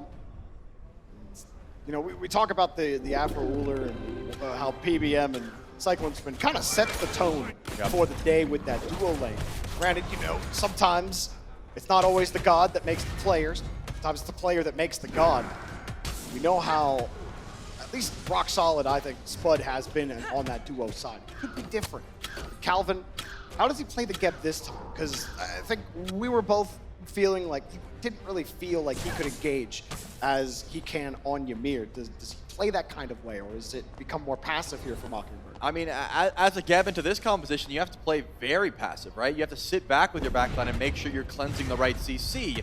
Do you blink in and go for a Cataclysm? Yeah, you can, but now your backline is a little bit in trouble, especially if your blink gets blinked. If they say, oh, he came in, let's jump over him and go kill his backline, you know, things like that. There's always counterplay to this sort of engagement. From taking a lot, good shell, just to make sure he doesn't get blown up. I mean, you'll lose beads if you're Spud, so that's a worthwhile cooldown. Shell comes up a little bit sooner. But that was a bit of a damage check for Echrome. He's like, okay, Medusa still swings. I'll be back in a couple minutes. I think my favorite part of that was Spud just, like, he saw the stance switch into Axe, and he just started jumping up and down. He's like, go ahead, try to hit me, and then just dash forward. Yep, he's like, I want you to. I love that. I love that kind of energy. So you got to play passive. I mean, maybe they're thinking a little different. He's been feeling himself. This whole term, he's been stepping up, taking 1v1s. Remember when he hid in the grass and almost found like the solo kill? Like that energy, Spud has not lost all day, really. And you know, I do have to agree with the desk was saying again about Hawk. How he hasn't looked phenomenal, but this Akate could be the change of pace that he's looking for. Great self-heal against Fenrir if you can just open the gates the second you get jumped on and teleport away from him. It's a great way to just get out of trouble. We'll definitely keep our eye on Hawk. That game 1 on the Agni, he was completely shut down. They talked about him not really having his best game even on the Morrigan, which you were also talking about in a lot of those team fights near the end of game 2, and we thought that might have been what flipped the table back to Smoke Break. So, a lot of things that Mockingbird would like to go right for them. The fact that there's more meat for Mockingbird to play an even better game, I think should at least afford them as like, look, all we gotta do is play our game. We can beat this team. Yeah. Just gotta hit on the things we actually missed on in the game that we won. Absolutely. And you know, we got a slow part here. I'd be remiss if I didn't mention the aspects that we've been talking about a whole bit. Again, I'm never gonna bring up Alona aspect anymore. It will be picked up every single time. It's just better. It's just better. This is not a if and or but. It's just more valuable. You give block stacks to your team, you heal your team. What more would you want? It's pretty great. The Chalk was up for debate on the desk, but it looks like the Duin just wants the extra damage. Doesn't care about the sustain. Maybe he'll just build shield of the Phoenix, but ult for ult, Herox, can you get away? Was that enough? I don't think so. No, not at all. Sap will pick up first blood onto Herox.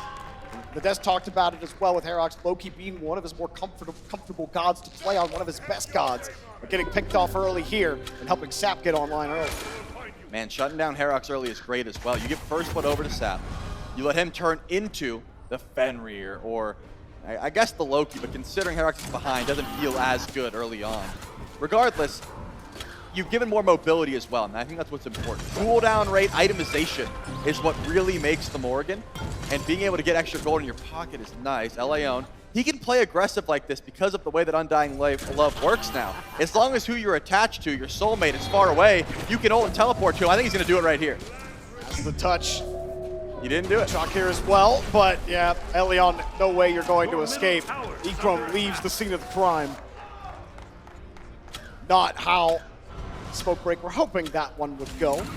The Aphrodite picked off a little early here as well. Calvin and Spud would love to take control of that duo lane.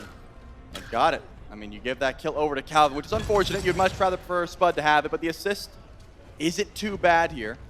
Echrome wants to go for his own farm, but the Cap rolls it. Can he steal it away?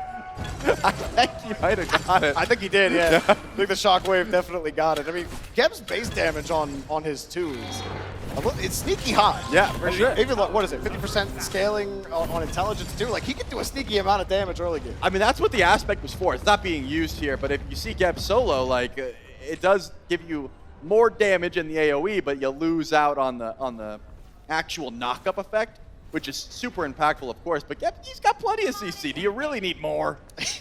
The answer for Gebs everywhere is yes. Meanwhile, Benko forced to Eagles rally out. Beads, that's not going to save you. Herox gets right back. Gets right back, I guess. How about that for a sentence, Trevor? He gets the ult, he gets the beads, and he's back on top, baby. No kills for Johnny. So I think he is back at the moment. Johnny's still been playing on point, but hey, you haven't been able to confirm that kill for yourself, and you get the beads and the ult, which means Benko has to play ridiculously safe for the next couple of minutes because you don't have that same level of safety.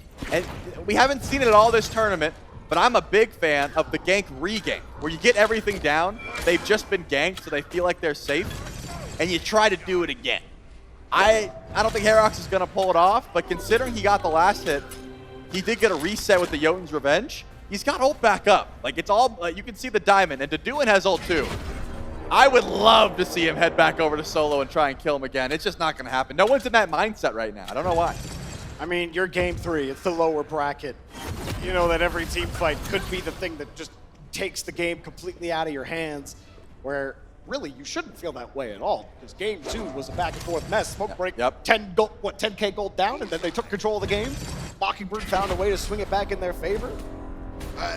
But like, you'll see this across any esport.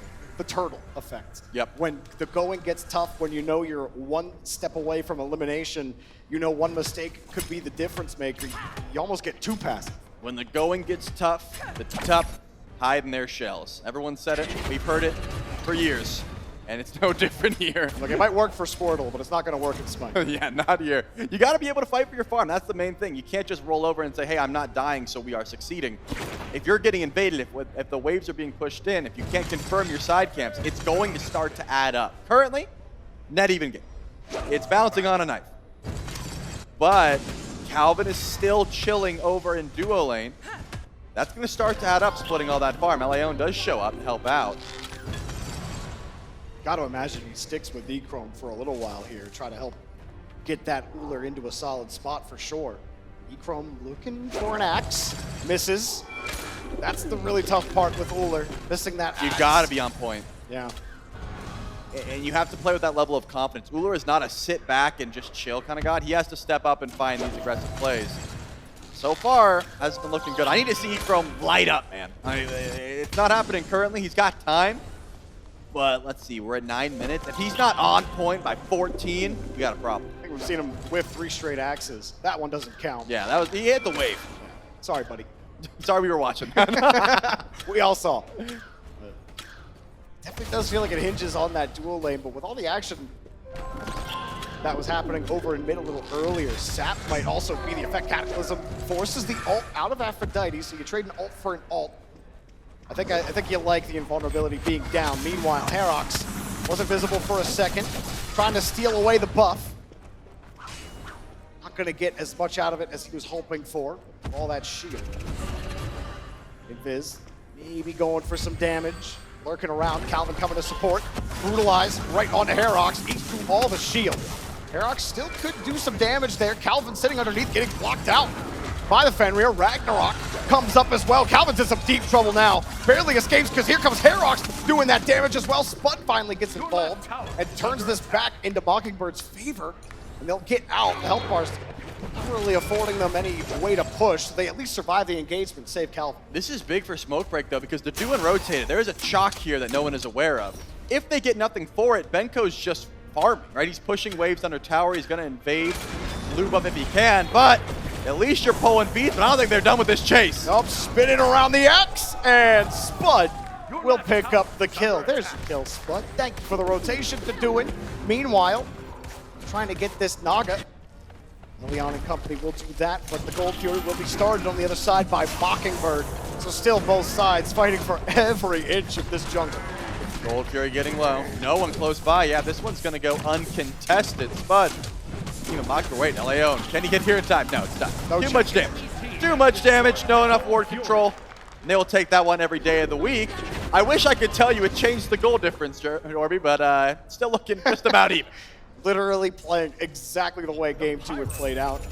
Mockingbird have fixed what was really plaguing them in Game 1, with the farm difference really being what killed them against Smoke Break. Smoke Break, without that crawling gold lead, can't really find a way to find that advantage against Mockingbird. They can't afford to just let Mockingbird start to take control of the game and those towers to where they have to, again, play defensively, hope for the picks, get one team fight, and then try to steal the game away. Gotta find a way to take control. I mean, by all means, it looks like Smoke Break's ahead just because they have that XP lead. You know, you got a 1-level lead in solo because the Doin's been rotating out. There's a 1-level lead in mid because Sap7's been farming ridiculously fast with the Gemma focus and Dumor. And now we got Pyromancer. Can Herox go for a steal attempt? It would have to be the decoy, which is low stakes, and he won't get it. Benko gets to pick that one up, no problem. And that puts Smoke Break slightly back in the lead. But we're still waiting for that big breakout fight, Jorby. 1 to 3 kills-wise is not going to be the end of the world, especially when Smoke Break is just... They're playing their own game. They're not really rotating. They're not swarming to help Echrome over in duo lane. He got ganked once. They're like, that's all right. LAO got ganked once. They're like, that's okay. Let's just play our game, find as much farm as possible, and we'll rotate in when we want to. Next Gold Fury, I expect to be much more action-packed. I mean, the Destiny thought this solo lane, maybe Bologna out-clears the chalk for them. The Duin doesn't really seem to be having much trouble matching Benko in that clear in the solo lane, even rotating and still staying even on the XP. I think it's because they thought that he wasn't going to go the Aspect. With the Aspect, you throw... harder. Yeah, you throw Axe, you throw Rain, you leave. The wave's going to die. Yeah, you'll be fine. But without the Aspect, you do have to 1-2 and auto-attack a bit, so I can see that maybe the case. Great, Brutalize finds him in stealth. You're going to win this every single time. Force out the Assassinate, but can Johnny keep the chase up? Oh, it was close. Almost got that bite damage. Still going to stick around. Find the damage on the leap. Brutalize is absolutely disgusting. Johnny absolutely obliterates Herox. Meanwhile, off screen, Deduin collects the kill. But Spud made the rotation. If I'm Benko, I'm furious. I'm like, Echrome, you didn't see him leave, brother. You didn't see him go to the teleporter and come and own me. I don't think Benko ever dies there without the damage from the Medusa. Regardless, it does give the Ullr time to free farm.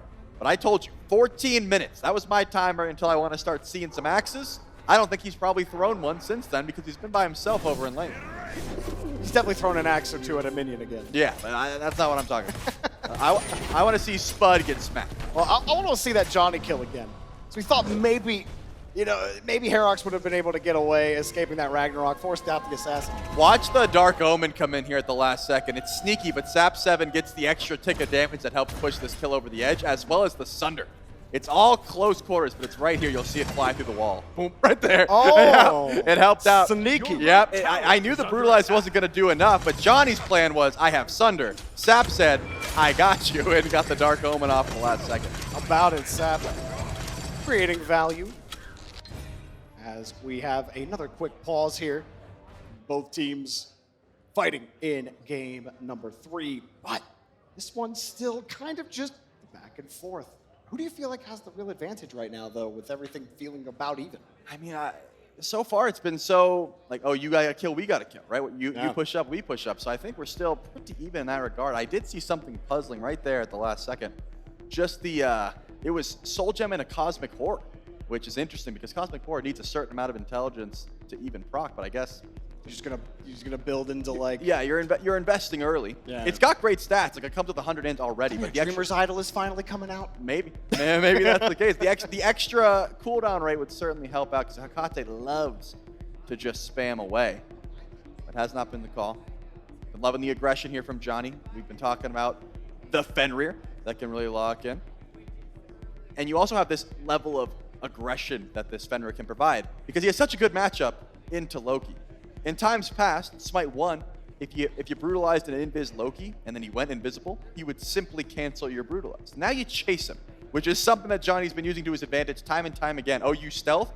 For the next half a second, I know exactly where you are. I'm going to latch onto you and I'm going to follow you for the entirety of this ability. He used it twice there to make sure that Herox had a nightmare of a time. And I can't believe that he was able to chase. He almost bit him Considering that he assassinated out, like that extra speed, you get like one more movement speed item, and Herox just, even if he assassinates away, isn't necessarily gone from Ragnarok. Oh, we have a slight PC issue going on with one of the players. We appreciate your guys' patience at home, but it seems like we're going to be getting it fixed quickly and getting back into game. We will have that game back online for you guys in a moment. Getting out of a almost 40-minute game number 2, and I believe a 30-minute game 1. So this has been a long set for these 10 players, and the desk even talked about maybe that fatigue starting to settle in a little bit as the length of the game goes on. We're already 15 minutes into this one. It feels like we're in another 40-minute with the way it's playing out right now here. I mean, Hazer was so tired, he thought we were in game 5. I mean, I get it. I get it. Yep, it's one of those days and one of those games. Like you said, though, Jorby, we're bouncing on a knife's edge. Who is going to be the one to break this game open? Show us where these leads are lying. I mean, you got a level 17, the Morg. 1-0-1. Hasn't been a part of too much, but there hasn't been too much to be a part of. So technically a part of 100% of the kills so far. But I think SAP 7, Doom Orb, Gemma Focus, 2 key items on the Morgan just to be as fast as humanly possible. Now that you have the stealth and you have Polynomicon, we're in one-shot territory. The only unfortunate truth is you're so far ahead of anyone you'd want to transform into, you're not going to get as much value as you would if you were just yourself. But hey, turn into Johnny, get another Ragnarok, turn into Herox, get an Assassinate. You get the mark and a Polyshot off, just about anyone's going to die. Still have so many options available to you. Even if the level isn't there, the utility surely has to be worth it. Smoke break. Really thought after that game 1 and even like a couple minutes into game 2, thought they might have found a way to just roll their way through. They got top of their group at the knockout stage at LAN. That was with Team Risk in their group, who hadn't dropped a single match going into that stage. They then beat them, get the top of the group, and they get to play in the upper bracket. Who do they got to play? Team Risk. Doesn't go their way. And now they play against Mockingbird, another team that they feel confident against, feel like they should be able to beat. Yet Mockingbird found a way to adjust here in games 2 and 3. And I mean, it's anybody's game right now, but you have to respect Mockingbird's ability to adapt, and also Smoke Break to never really laying down in the fight, always finding a way to make a play at the end. Absolutely. And you know, Doug had a great eye there. Something that we haven't brought up yet is some of the new camps that have been in the middle of the map, right? We've talked about the side camps ad nauseum, but those Scorpions spawn Eye of the Jungle. And that is an item that pings everyone on the enemy location for 1 second. It just, boom, it tells you where they're at. There's only one in inventory right now, but now you can see Herox has one. So there's just more vision. And if you have one, you don't have to worry about Fire Giant being snuck. You don't have to worry about Gold Fury being snuck. You can pop it. Hey, you guys know where Loki's at? Boom. Oh, we found him. Oh, it's just for 1 second, but it makes all the difference. You know for a fact they're trying to go for Gold Fury right now if you pop it, because guess what? The Deduin is on the left side of the map. There's no one in solo lane. Oh, Gold Fury's probably being pulled to. Also get that, he also hovered over that Cyclops ward as well. Gold Fury going down quickly to Mockingbird. There is some presence from Smoke Break. I don't think they're going in on it though. Mockingbird, they're on fire, that's why. The second one, the Fire Giant up at 17 minutes. Well, it goes up at 15 minutes. 2 minutes later, Smoke Break will take it. I think Mockingbird are aware now. They're like, wait, we don't see anybody anywhere. Uh-oh. Now we got to get over the Fire Giant. They're actually going back a little bit. Calvin's like, hang on, let me check this. This is taking so long. It might be too late. It might be too little for Mockingbird as they come in for a steal. And they do not. Johnny will collect it. And now Smoke Break with the Fire Giant. That feels like a huge dropped opportunity for Mockingbird. But Benko takes down the Hecate. Things about to flip the other way again here, Trelly. Good slow. I mean, Spud's just split pushing here. He's not going to be able to help, but the axe does not land. So the Deduin gets to live to see another day. I mean, yeah, Fire Giant on 5. You might as well keep on pushing. It absolutely should flip, but Spud has to get back to help his team. They are grouped. Smoke Break sneak the objective right under their nose, and it was a true 50-50. I mean, Mockingbird showed up ready to defend that, but you lose Hawk in the process. That's the big difference here. It wasn't as if it was for free. It was Fire Giant and a kill. And that starts to add up. But look at this teleport. Can Herox and Spud kill a Fire Giant Benko? Find out now. We're about to. He decides to take the fight, and yeah, Herox gets almost completely obliterated. Spud even has some trouble. Petrify won't find Benko looking at him. It's an overwhelming no, by the way, if you were curious. If it was just them fighting, Benko would have won 100%. Oh yeah, I mean, we saw the damage numbers, and now Calvin comes in to try to assist, but it might be a little too late. Now Benko finally in some trouble, but you have an Aphrodite there to assist. The gates are open. Not gonna find what you want, though, as they pull out. Mockingbird just hope to stay alive. They do not want to get picked off here with that Fire Giant buff on Smoke Break, and would undoubtedly lose more towers. They will lose this tower no matter what, but they all survive at the very least to fight another day. Tier 1 drops. Johnny pushing down mid tower. In the meantime, all the while, Mockingbird has to try and defend underneath their own Tier 2 towers. They've got the damage to do so. They only have the ultimates, though. No, look at the cooldowns. Whereas Johnny, he's got ultimate. He's got plenty of time here, and so does Sap 7. Grabs it, but the Kev's shield actually pulls him out of the Ragnarok. Meanwhile, Echrome having to dive out of that play. One more. Not gonna get him taken down. Benko finally takes down Hawk. And, you know, Benko, he's like, I don't care. We get the tier 2. I'm happy for it. I mean, 1v5, yeah, you'll take that. He just said your team can't help you, bud. And it's poor Hawk again, just gets picked off. I mean, you just don't have that survivability. Like this build, you got a decent bit of cooldown, decent bit of damage, but no survivability to do it. Why are you here? Oh, he has to ult. And they're gonna chase you down. Even if you teleport on the axe, you're not escaping all the leap, all the mobility to do what you can, but you will die. Elion picks up the kill, and Smoke Break are in the driver's seat. Yeah, I'll take places I shouldn't have been for 500, please. Like, what? Your whole team said, we're not fighting, we're defending, and he ends up in the back line.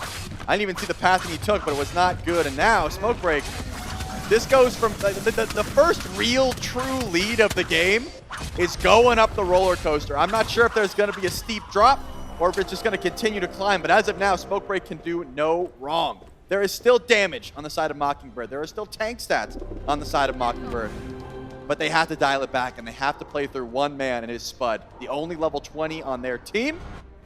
He's got Pen, he's got Shred, he's got attack speed, he has everything you could want. But really no one else is on that level on his squad except for him. Echrome also got that Tekokagi online. My personal favorite item. Talk about Uller with that chase potential. Because of the name or like the stats? Both. Nice. Yeah, it's so fun to say and so fun to use. Just spamming your abilities, zooming around the map. You see how fun that is, for sure, on Uller. But for Mockingbird, where do you start to stabilize it? It was looking okay, and now it's starting to look very much dangerous. And very much like Smoke Break are going to take this, because Mockingbird, they had the advantage on them in game 2. They took all their towers down first. Yep. But now Mockingbird have to play the defensive game. They have to play for the picks. Can they even do it? I mean, at this point, I think Herox is doing the absolute right play. Give up on helping your team hit level 20. Loki can be the game changer here, but he needs to get free farm. He has no idea there's a wolf man behind him, and he's going to have to run. Remember, the Assassinate's not going to get you out of trouble every single time. Can he teleport? Johnny might not find him. Oh, he's going. He's out. Got out of just in the nick of time. He's trying to chase him. He can try, but there's no way you find him anymore. Yeah, if he stopped the teleport, I'm calling that he's probably dead, but he didn't quite find him. Johnny jumped on the grass instead of the teleporter, and that split-second decision gets Herox out. But yeah, this is what you have to do. Let your team defend Phoenixes and let Loki split push. He didn't even get a level, though, because Johnny stopped it. So even though the right play was made, Smoke Break made the right play and said, hey, that Loki could be a threat at level 20. Let's stop that right now. Let's nip that in the bud. Wow. Smoke Break, just one team fight. They took advantage of the entire jungle. Fire Giant's about to respawn here. Mockingbird have to start looking over there because Smoke Break are standing on it. They want that Fire Giant. Mockingbird do come to party. But did they bring a gift or two? The Eagles rally to put him down. Calvin trying to get back in time. Petrify comes out. And they open the gates, pulls one out of position, but Elion has Benko covered. Herox, meanwhile, kills Johnny. That fight has been going the other way for the most part. The Fire Giant unleashed. Calvin pulling another way. This is looking good for Mockingbird to do it. Got another kill. And both Benko and Elion staying out of this fight with 2 players down and a lot of their damage off the table. Yeah, you still have Sap 7. You can do a lot of damage from Invis trying to go up top. You've got vision, you have low health bars. I think this is still salvageable because of the CC, but can you kill Benko? You gotta let Spud do the DPS. Talisman was popped. He got him! Moving around, Sap taking Herox. There's a lot of damage off the table for Mockingbird, but you're stunned, you're chained. Benko sustained! Not anymore! Spud will finally take him down. It was starting to look ugly, but you only trade out 1 for 3 for Mockingbird. Fire Giant doesn't seem like it's going to be available for Mockingbird anymore. No, I mean, Benko survived way too long there, and the fact that Sap7 was able to find Herox and delete him before that fight began was huge. Just the threat of a lurking Morgan in the backline was enough to make sure that Fire Giant didn't get pulled immediately. But now you've got Johnny, Sap7, and LAON. Echrome leaving base currently. Do you make a beeline for Fire Giant? It looks like yes, but it's going to be done quickly. Spud's got a lot of damage. Already halfway down. LAON will be first to the fight. It's gone. And there's no chance for it. You can drop the birds. That just may kill you. And there you go, Mockingbird right back in it. They get their Fire Giant on 5. From what I saw, they've got some time to just chill now if you're smoke break. Play your defense. Benko has spawned back in. You are now 5 strong.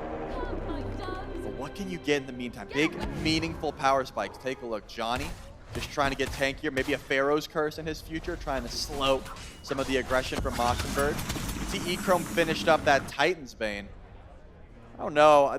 I've seen a couple Uller builds so far.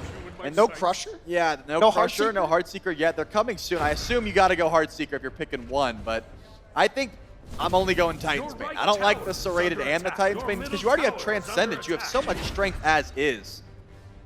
But hey, I mean, I'm not telling Echrome how to play. I just think he hasn't been getting the max value from his kid so far, whereas Spud, he can do no wrong. Bro's 3-0-4. Everyone that walks up gets shredded.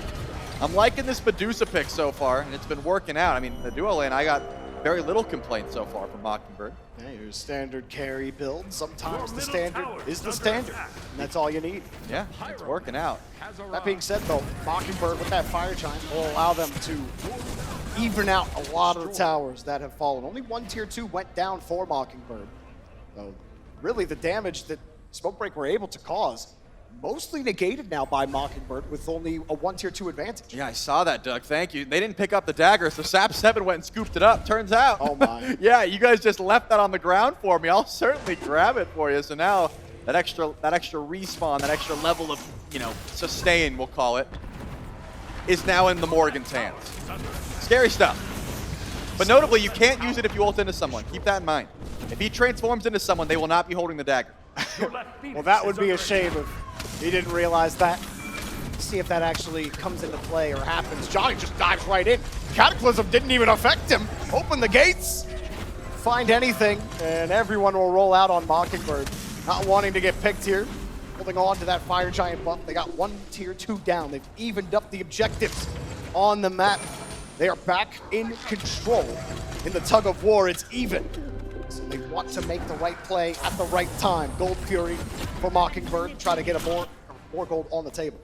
Keep this in mind, though, Jorby. The whole play was to get the beats down. That was accomplished. You used Johnny's ult to get Cataclysm, and you used it to get Purification beads. Now Sap7 says, hey, I could be Johnny, and we could just pick up Calvin and win the fight outright. That's why Mockingbird is turn tail and run. They understand the rinse-repeat strategy would work on them. They have to back up. There is no other beats here. It's not as if Deduin picked one up and said, don't worry, Calvin, if you waste yours, I got you. And it wasn't a waste. He was definitely going to die if he didn't use it. But they have to play safe now. That cooldown is too valuable. 2 minutes. Calvin is not going to be able to cleanse Ragnarok if he himself is picked up. If anyone else is picked up, you drop Stone Shield, you save him. But he cannot if he gets stunned. That's the reason that he's holding on to that Cataclysm for his dear life. Another holding pattern. Almost 30 minutes into this one. Honestly, this 30 minutes has flown by. Oh, yeah. Compared to game 2, there's been a lot more action, and while the kills might not make you think that, it certainly has been a ton of it. And more action to come. Maybe right now as Johnny finds out real quick how much damage can be done onto him, despite a lot of the attention on his build into a little bit of defense. Benko coming through as well. Spud actually knocked down that Pyro. And Smoke Break over the portal for Johnny. Does he live? Brutalized to give a little bit of space. Meanwhile, the rest of the team is in some trouble. Elion trying to help them out on the retreat. Pops the ult to try to get it out. And Calvin on the rollout. He does not care about the tower. He's looking and decides, you know what? That's too deep. Let's just get the tier 2 and let's keep rolling. Mockingbird still in control. Man, Johnny messed up the ult there, bit into the Cataclysm instead of waiting it out like last time, and then became un-CC immune right as Open the Gates came through. got out of Leon's range so he couldn't pop the undying love. Like, there was just so many misplays there that ended up being such thin margins. But Johnny lived, so honestly, didn't matter. Like, he gets the 1 HP, but you didn't kill him. You lose the tier 2 tower, and that's tough. But you didn't lose your Phoenix, and that probably would have came through if any of those kills landed. Great peel from Benko and Sap7 to make sure the whole team stays alive, and they live to fight another day. Another 20 seconds and another dance. No doubt on the fight card as we approach that 30-minute mark. I've said before, and I'm done saying that, you know, this is the crucial fire track, because like that's happened, and then somehow the other team just holds for long enough. They get a three frags and then run down the table on them. Johnny running away from Calvin. He's all by his lonesome. Benko's coming to assist. Johnny takes a lot of damage though. The gates, Ragnarok forced out so that he doesn't get pulled into the gates. Johnny gonna immediately back. Johnny keeps getting zoned out of these fights, and he's a big portion of that damage, of that staying power that Smokebreak have. Without him in this fight, Mockingbird seemed confident to go and start this Fire Giant. Still a lot on the table for Smokebreak that they can take. Getting forward, Benko, he's at the front of it. The Doin on that back will move quickly as Mockingbird don't want to take the fight just yet. The old dance of the Sugar Plum Fire Giant continues. Zelion and company looking to try to take it over. Do they want the FG here? I mean, Jorby, they're using so much to counter Johnny. Sap7 and Benko should have a field day. I don't think I'm crazy in saying that. You're using 2 ultimates just to get Ragnarok, and Sap7 could simply be a second Johnny. Benko could ult in, get the beads done. Like, there is a lot of options here. When Mockingbird is using this much to say, Johnny, you do not get to run the game, it should be opening doors that are being slammed shut just by, you know, staying passive. And it's not the end of the world. Smokebreak does have a great late-game team fight. Like, Ekrum still has an item he's sitting on. There are still items to build towards. But if you're just going to let Mockingbird pull the Fire Giant in front of you, that's where I draw a line. Benko looking in front, drop the chain down. Ekrum looking for a way in. One axe could be the difference maker. He keeps switching to see if anybody pulls out, but nobody on Mockingbird is willing to give the free axe. Actually pulling a little far off here, Smokebreak are.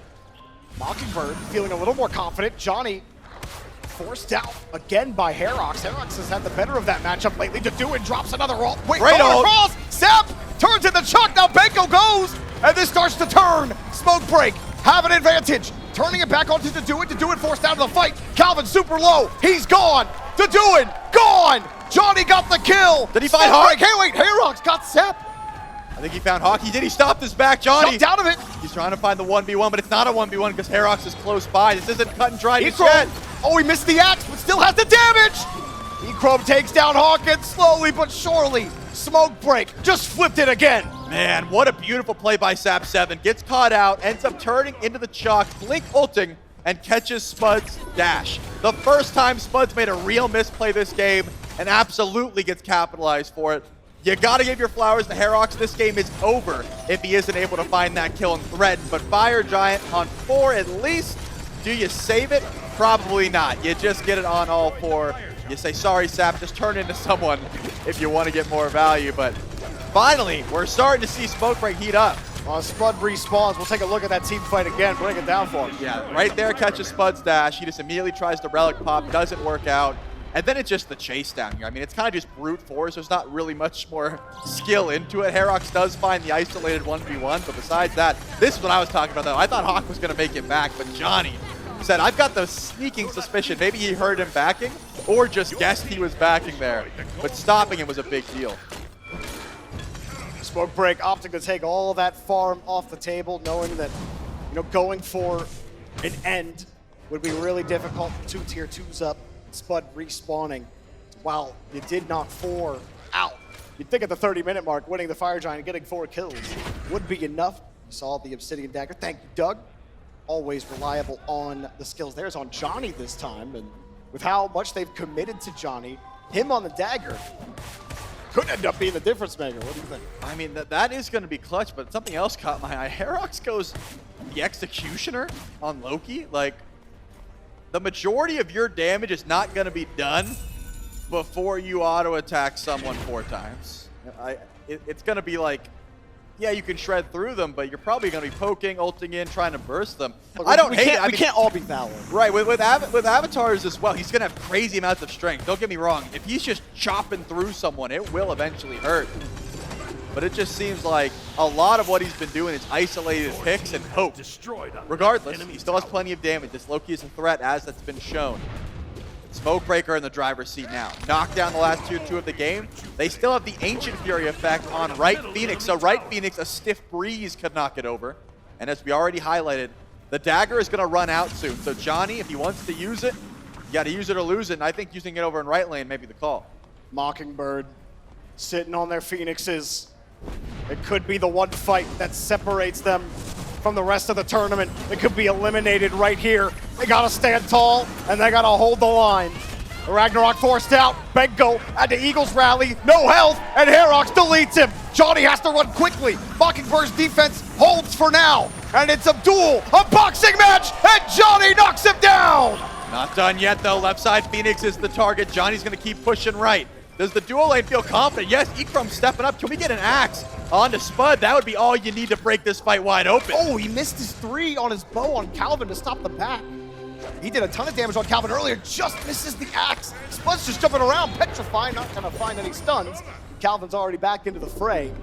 Ekrom still gonna sit in front. He's just so deadly with Afro sitting right with him. Doesn't matter how many axes he misses. He's got infinite amounts of them. Cataclysm will not find anything, but the ult came out. He leaps out, and Ekrom will not leave. Elion says, screw it, I'm gonna go in and get the stun. Now killed him, but he got zoned out by Calvin, and he still can't move in. Elion's trying to pave the path forward. Johnny finally comes in through the mid lane. Do they have this here? Elion poking Can the that Phoenix down. Almost got it, and it survives by just a couple of health points. I mean, I haven't seen an axe connect yet. I haven't seen enough auto attacks missing on all the of them. Phoenix. Yeah, it's just a slow burn, but the Phoenix didn't drop. That was the main target, and we simply didn't see it. I mean, props to Mockingbird. I mean, you have to hit the axe. What a defense. You threw like a million axes. One of them has to land.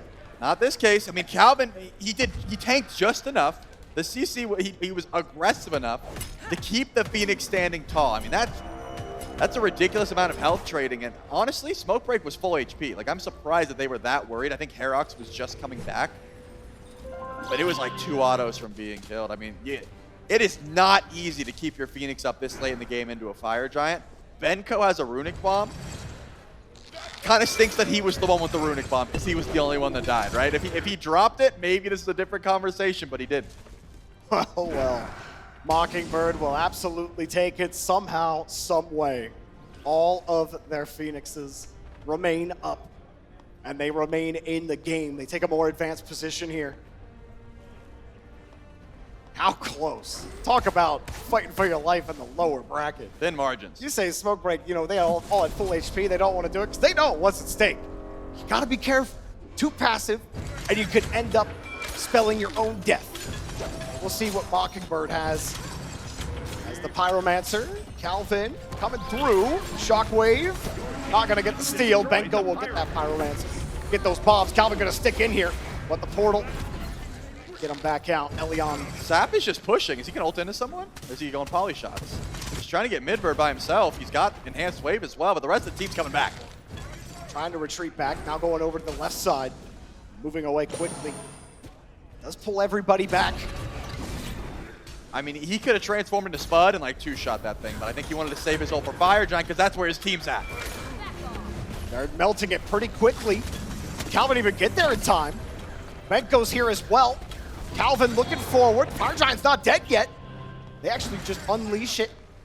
And Mockingbird, they scare them enough. Smokebreak, they are not playing with any kind of risks involved. They want to make sure they get the decisive win.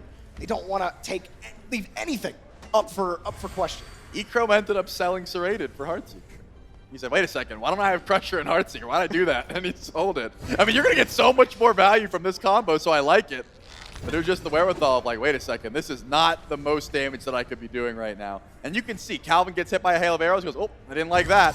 I'm going to bail because it turns out Crusher and Heartseeker starts to hurt. It does mean Ekrum's going to be a little bit later to the 3K party. I assume Spud has already picked one up at this point because of how long we've been going.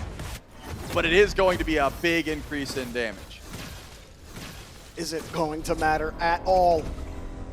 falls first. A lot of focus has been on Johnny, trying to get him to use his ult, try to get him out of the fight.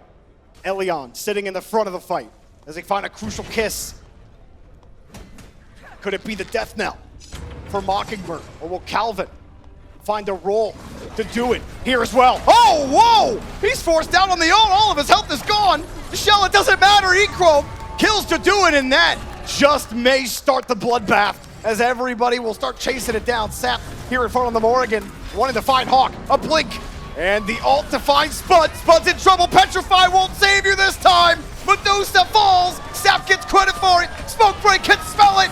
Victory is on their lap. Sap, another kill. Deicide, double kill. That's all it takes. Shorey breaks the fight wide open. Johnny does it again. The beautiful stun. The whole team was on point, but it's just the W key strat. Sap 7 says, you know what? I'm taking chalk from you. I'm using the ult, and I'm going to do it better. And Mockingbird goes home. Smoke Breaks survive in the lower bracket, going on to play Food Drive for Globe. And wow, what a fight. Absolutely insane stuff. The longest set of Smite of the day. 2 40-minute bangers there. It's crazy how, like, the later the game gets, the more that strategy goes out the window, and it's just go. Like, just W key. We're going to go all in, blink, use your ult, steal as much as you can. And that's what wins the day. It was just the first real instance of CC. It was a beautiful Unchained that started over that fight. And to do it, you would think would be a bit tankier at this point, but that's also the benefit of getting full build, is just anyone can get one. It was like, his health bar was just completely gone, and yeah, he thought he could just get a cheeky axe in there, get out. Absolutely not. It is unfortunate for Mockingbird. This looks sweet, by the way. It does look the laser that's going yeah, between us. That looks awesome. How about that, Death? Can I, wait, is that in game? That's in game, right? That is in game. Thank goodness. I gotta equip that one. Yep. But yeah, Smoke Break looked pretty good. And maybe might be able to take on Food Drive for Globe tomorrow. I'm excited for that match, considering how well Food Drive has been playing. And remember, Benko didn't have his luggage today. Now, tomorrow, he could come with the suit, and that might bring him some different level of confidence. I don't know. Does he need it? I mean, he looked pretty good. Right, but when he wears the suit, it's different. He says he's dressing for his enemy's funeral. It's a little bit. Well, you know, I'm not going to question the GOAT, all right? We'll see if that suit buff works for sure, but man, what an incredible slate of games that we've had today. You know, obviously 2-0s, but we did have some close ones. Food Drive and 5Ms started the day off, and while game 1 was kind of a snowball for 5Ms, that game 2 had me thinking, I wonder what Food Drive would do. But Charlie, you know, you're not going to follow me up, because I want to hear what the players have to say. We have Smoke Break for the interview. I'm in shock. What a set we just got to have, huh? Let's hear it one more time for Smoke Break. I've got Johnny with me, and that was so back and forth. And after a really tough start to the day, you guys really seemed like you still had the fight in you. Just take me through the initial feelings of what it feels like to be able to come back from where you guys started today. I mean, after first game, we were like, yeah, we're back. And then second game, complete throw. And then third game, almost a complete throw. But yeah, in the end, we managed to come back. So yeah. But you were able to lock it down towards the end. Now, those team fights later in the game, you guys were starting to play very safe there in game 3, not taking too many risks, being very passive and waiting for your opportunity. Did it get to a point where you guys were starting to feel antsy, or were you always trusting your gut? I mean, I'm not sure. It kind of started getting out of hand. Like, I was just becoming useless. Like, I don't know. Every fight, I'm just getting one-shot by Medusa, by Loki. But Seb got a good fight in the end, and we just 5 them over. Yeah. Well, now you guys go on to face Food Drive for Globe. Now, I'm curious to see, what are you guys expecting for Food Drive? What are you prepping, and how do you think you can handle them? I mean, we'll see. I mean, we already played them at the qualifying tournament, so yeah, we have some experience against them at least. So yeah, we'll see. But it's a new patch, new game, so yeah. Well, thanks for talking with me, Johnny. Congratulations again. Let's hear it for Smoke Break one more time, guys. Congratulations to Smoke Break, and we're close to the end of the day, so Gormeister, hope you're ready to catch, because I got something to toss you over to the desk. We got it. We're ready.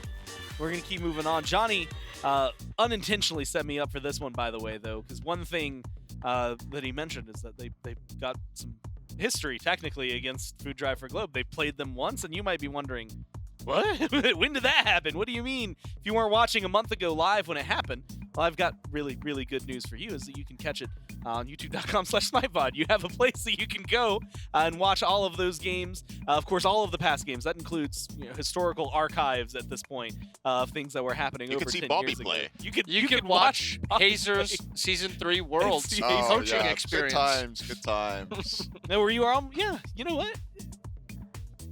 Live the moment, right? Live the happy parts. Don't live that moment. No, live the happy parts. Yeah, okay. Ignore the not The happy crushing parts. defeat. The crushing defeat that happened. Everything up to finals. Yeah. YouTube.com/SmitePod. But that game, I mean, look, that one. Well, I mean, what was the timer at the end of that? It was like 45, somewhere in that area. Because when I stood up, I was like, oh wow, long game, and that's all my brain really truly registered. Back and forth, a lot of good plays. Both teams really kind of fighting for it. And for good reason, right? This was like the do or die. If you lose this game 3, it was over for you, which for Mockingbird, we say goodbye to him. But for Smokebreak, that motivation obviously turned the burners on towards the end. Yeah, and I think this third game, both teams had a few opportunities to, put a foot forward, to maybe even potentially look for an end. And I think it was not necessarily sloppy play. It was more just very cautious play for the most part. A lot of just farming for the most part. Some objectives here or there. Kind of gave up a lot of stuff also. And when you're on your tournament life, like this is it. If you lose this one, you're out. I get it. I do think that there was a few opportunities for both teams, and especially Mockingbird, to even push the game faster, push it farther, to maybe not be in the spot that they were at. But my big issue in this matchup was this right here. Johnny was just kind of running Herox down, and Herox was not comfortable. It started at level 1 when Herox went for that invade, and you called it out to me. You said he's going to die, and he died 20 seconds later. Yep. From there on out, Johnny was just hunting Herox, and Herox could not do much. Yeah, I also think we saw the kind of gulf in experience in this game 3. I think I could almost hear the Smokebreak comms. Just calm down. We don't have to do anything. They're going to make mistakes. We can exploit them, slow the game down, and they'll come to us. The victory will come to us. And that's exactly what happened. They looked for picks. They sent Sap to split push, and eventually they got the engages they needed. Sap, fantastic late game play on that Morrigan. He had some unbelievable transformations into check, blinking forward, hitting the ult onto several people, and setting his team up to get the Fire Giant and to get the victory. Really nice play from him in the mid lane. Sometimes it's maybe one big play, one big moment, one good transformation, and suddenly everything just breaks open. But again, it's exactly what you need if you're Smokebreak here. We mentioned it, kind of memed it a little bit, but like Deathwalker getting his luggage is going to definitely be nice for him for a whole multitude of reasons. But also on top of that, this team now getting 2 sets under their belt, a loss versus an incredibly strong team, a win versus an incredibly strong team, both from their region, which really I think goes to show how strong EMEA is just in general.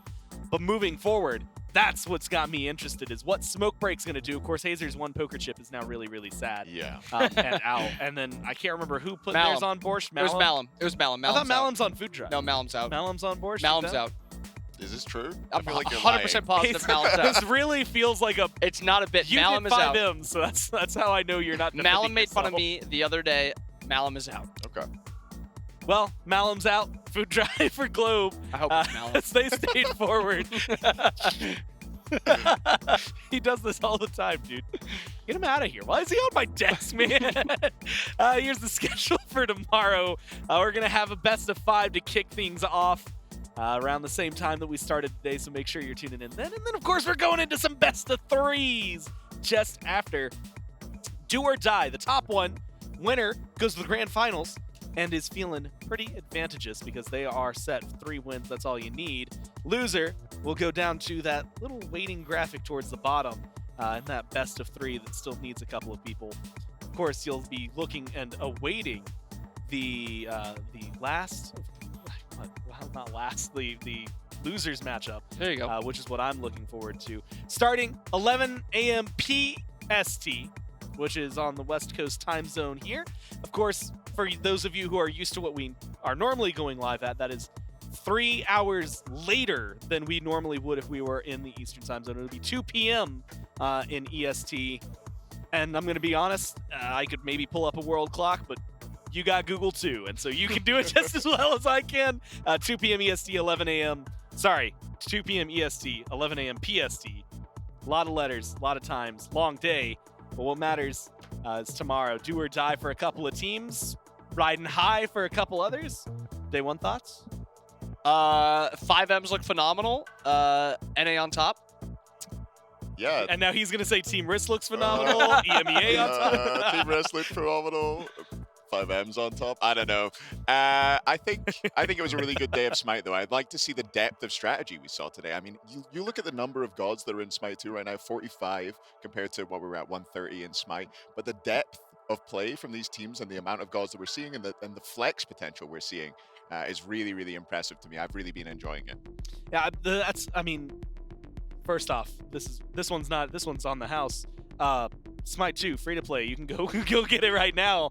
Of course, you can go to smite2.com and get a Founders Edition. That's not what I was going to say. What I was going to lead into was the fact that because of this, by the way, now that we're free to play patch that came out with the fact that we're now free to play, aspects, gods, I mean, item changes, like so much that shifted that we really are in a position where, I mean, it feels like you can play the Smite you want to play, period. Admittedly, no matter what, competitively, there's going to be the meta. There's going to be what is the best. But hey, you know what? You at home, play that Geb solo with the aspect. I don't care what. Yeah, you guys make say. the meta. You Don't play Ra solo. Play your Play Ra solo. Play Ra solo using Bobby's build and make everyone who plays against you absolutely depressed. No, what matters is it is some of the best and most fun Smite that we've gotten to have, period. And there's more of it as we continue moving forward. So thank you so much for tuning in again tomorrow, 11 a.m. PST, 2 p.m. Eastern Time. That's when we're going to be going live with the opening. A little bit after that is when the games will be kicking off. But for myself, Inbound, Hazer, all of the other casters, everyone back in production, everyone at Hi-Res Studios, thank you all so much for tuning in. And we'll see you tomorrow as we continue the Smite 2 Founders Series.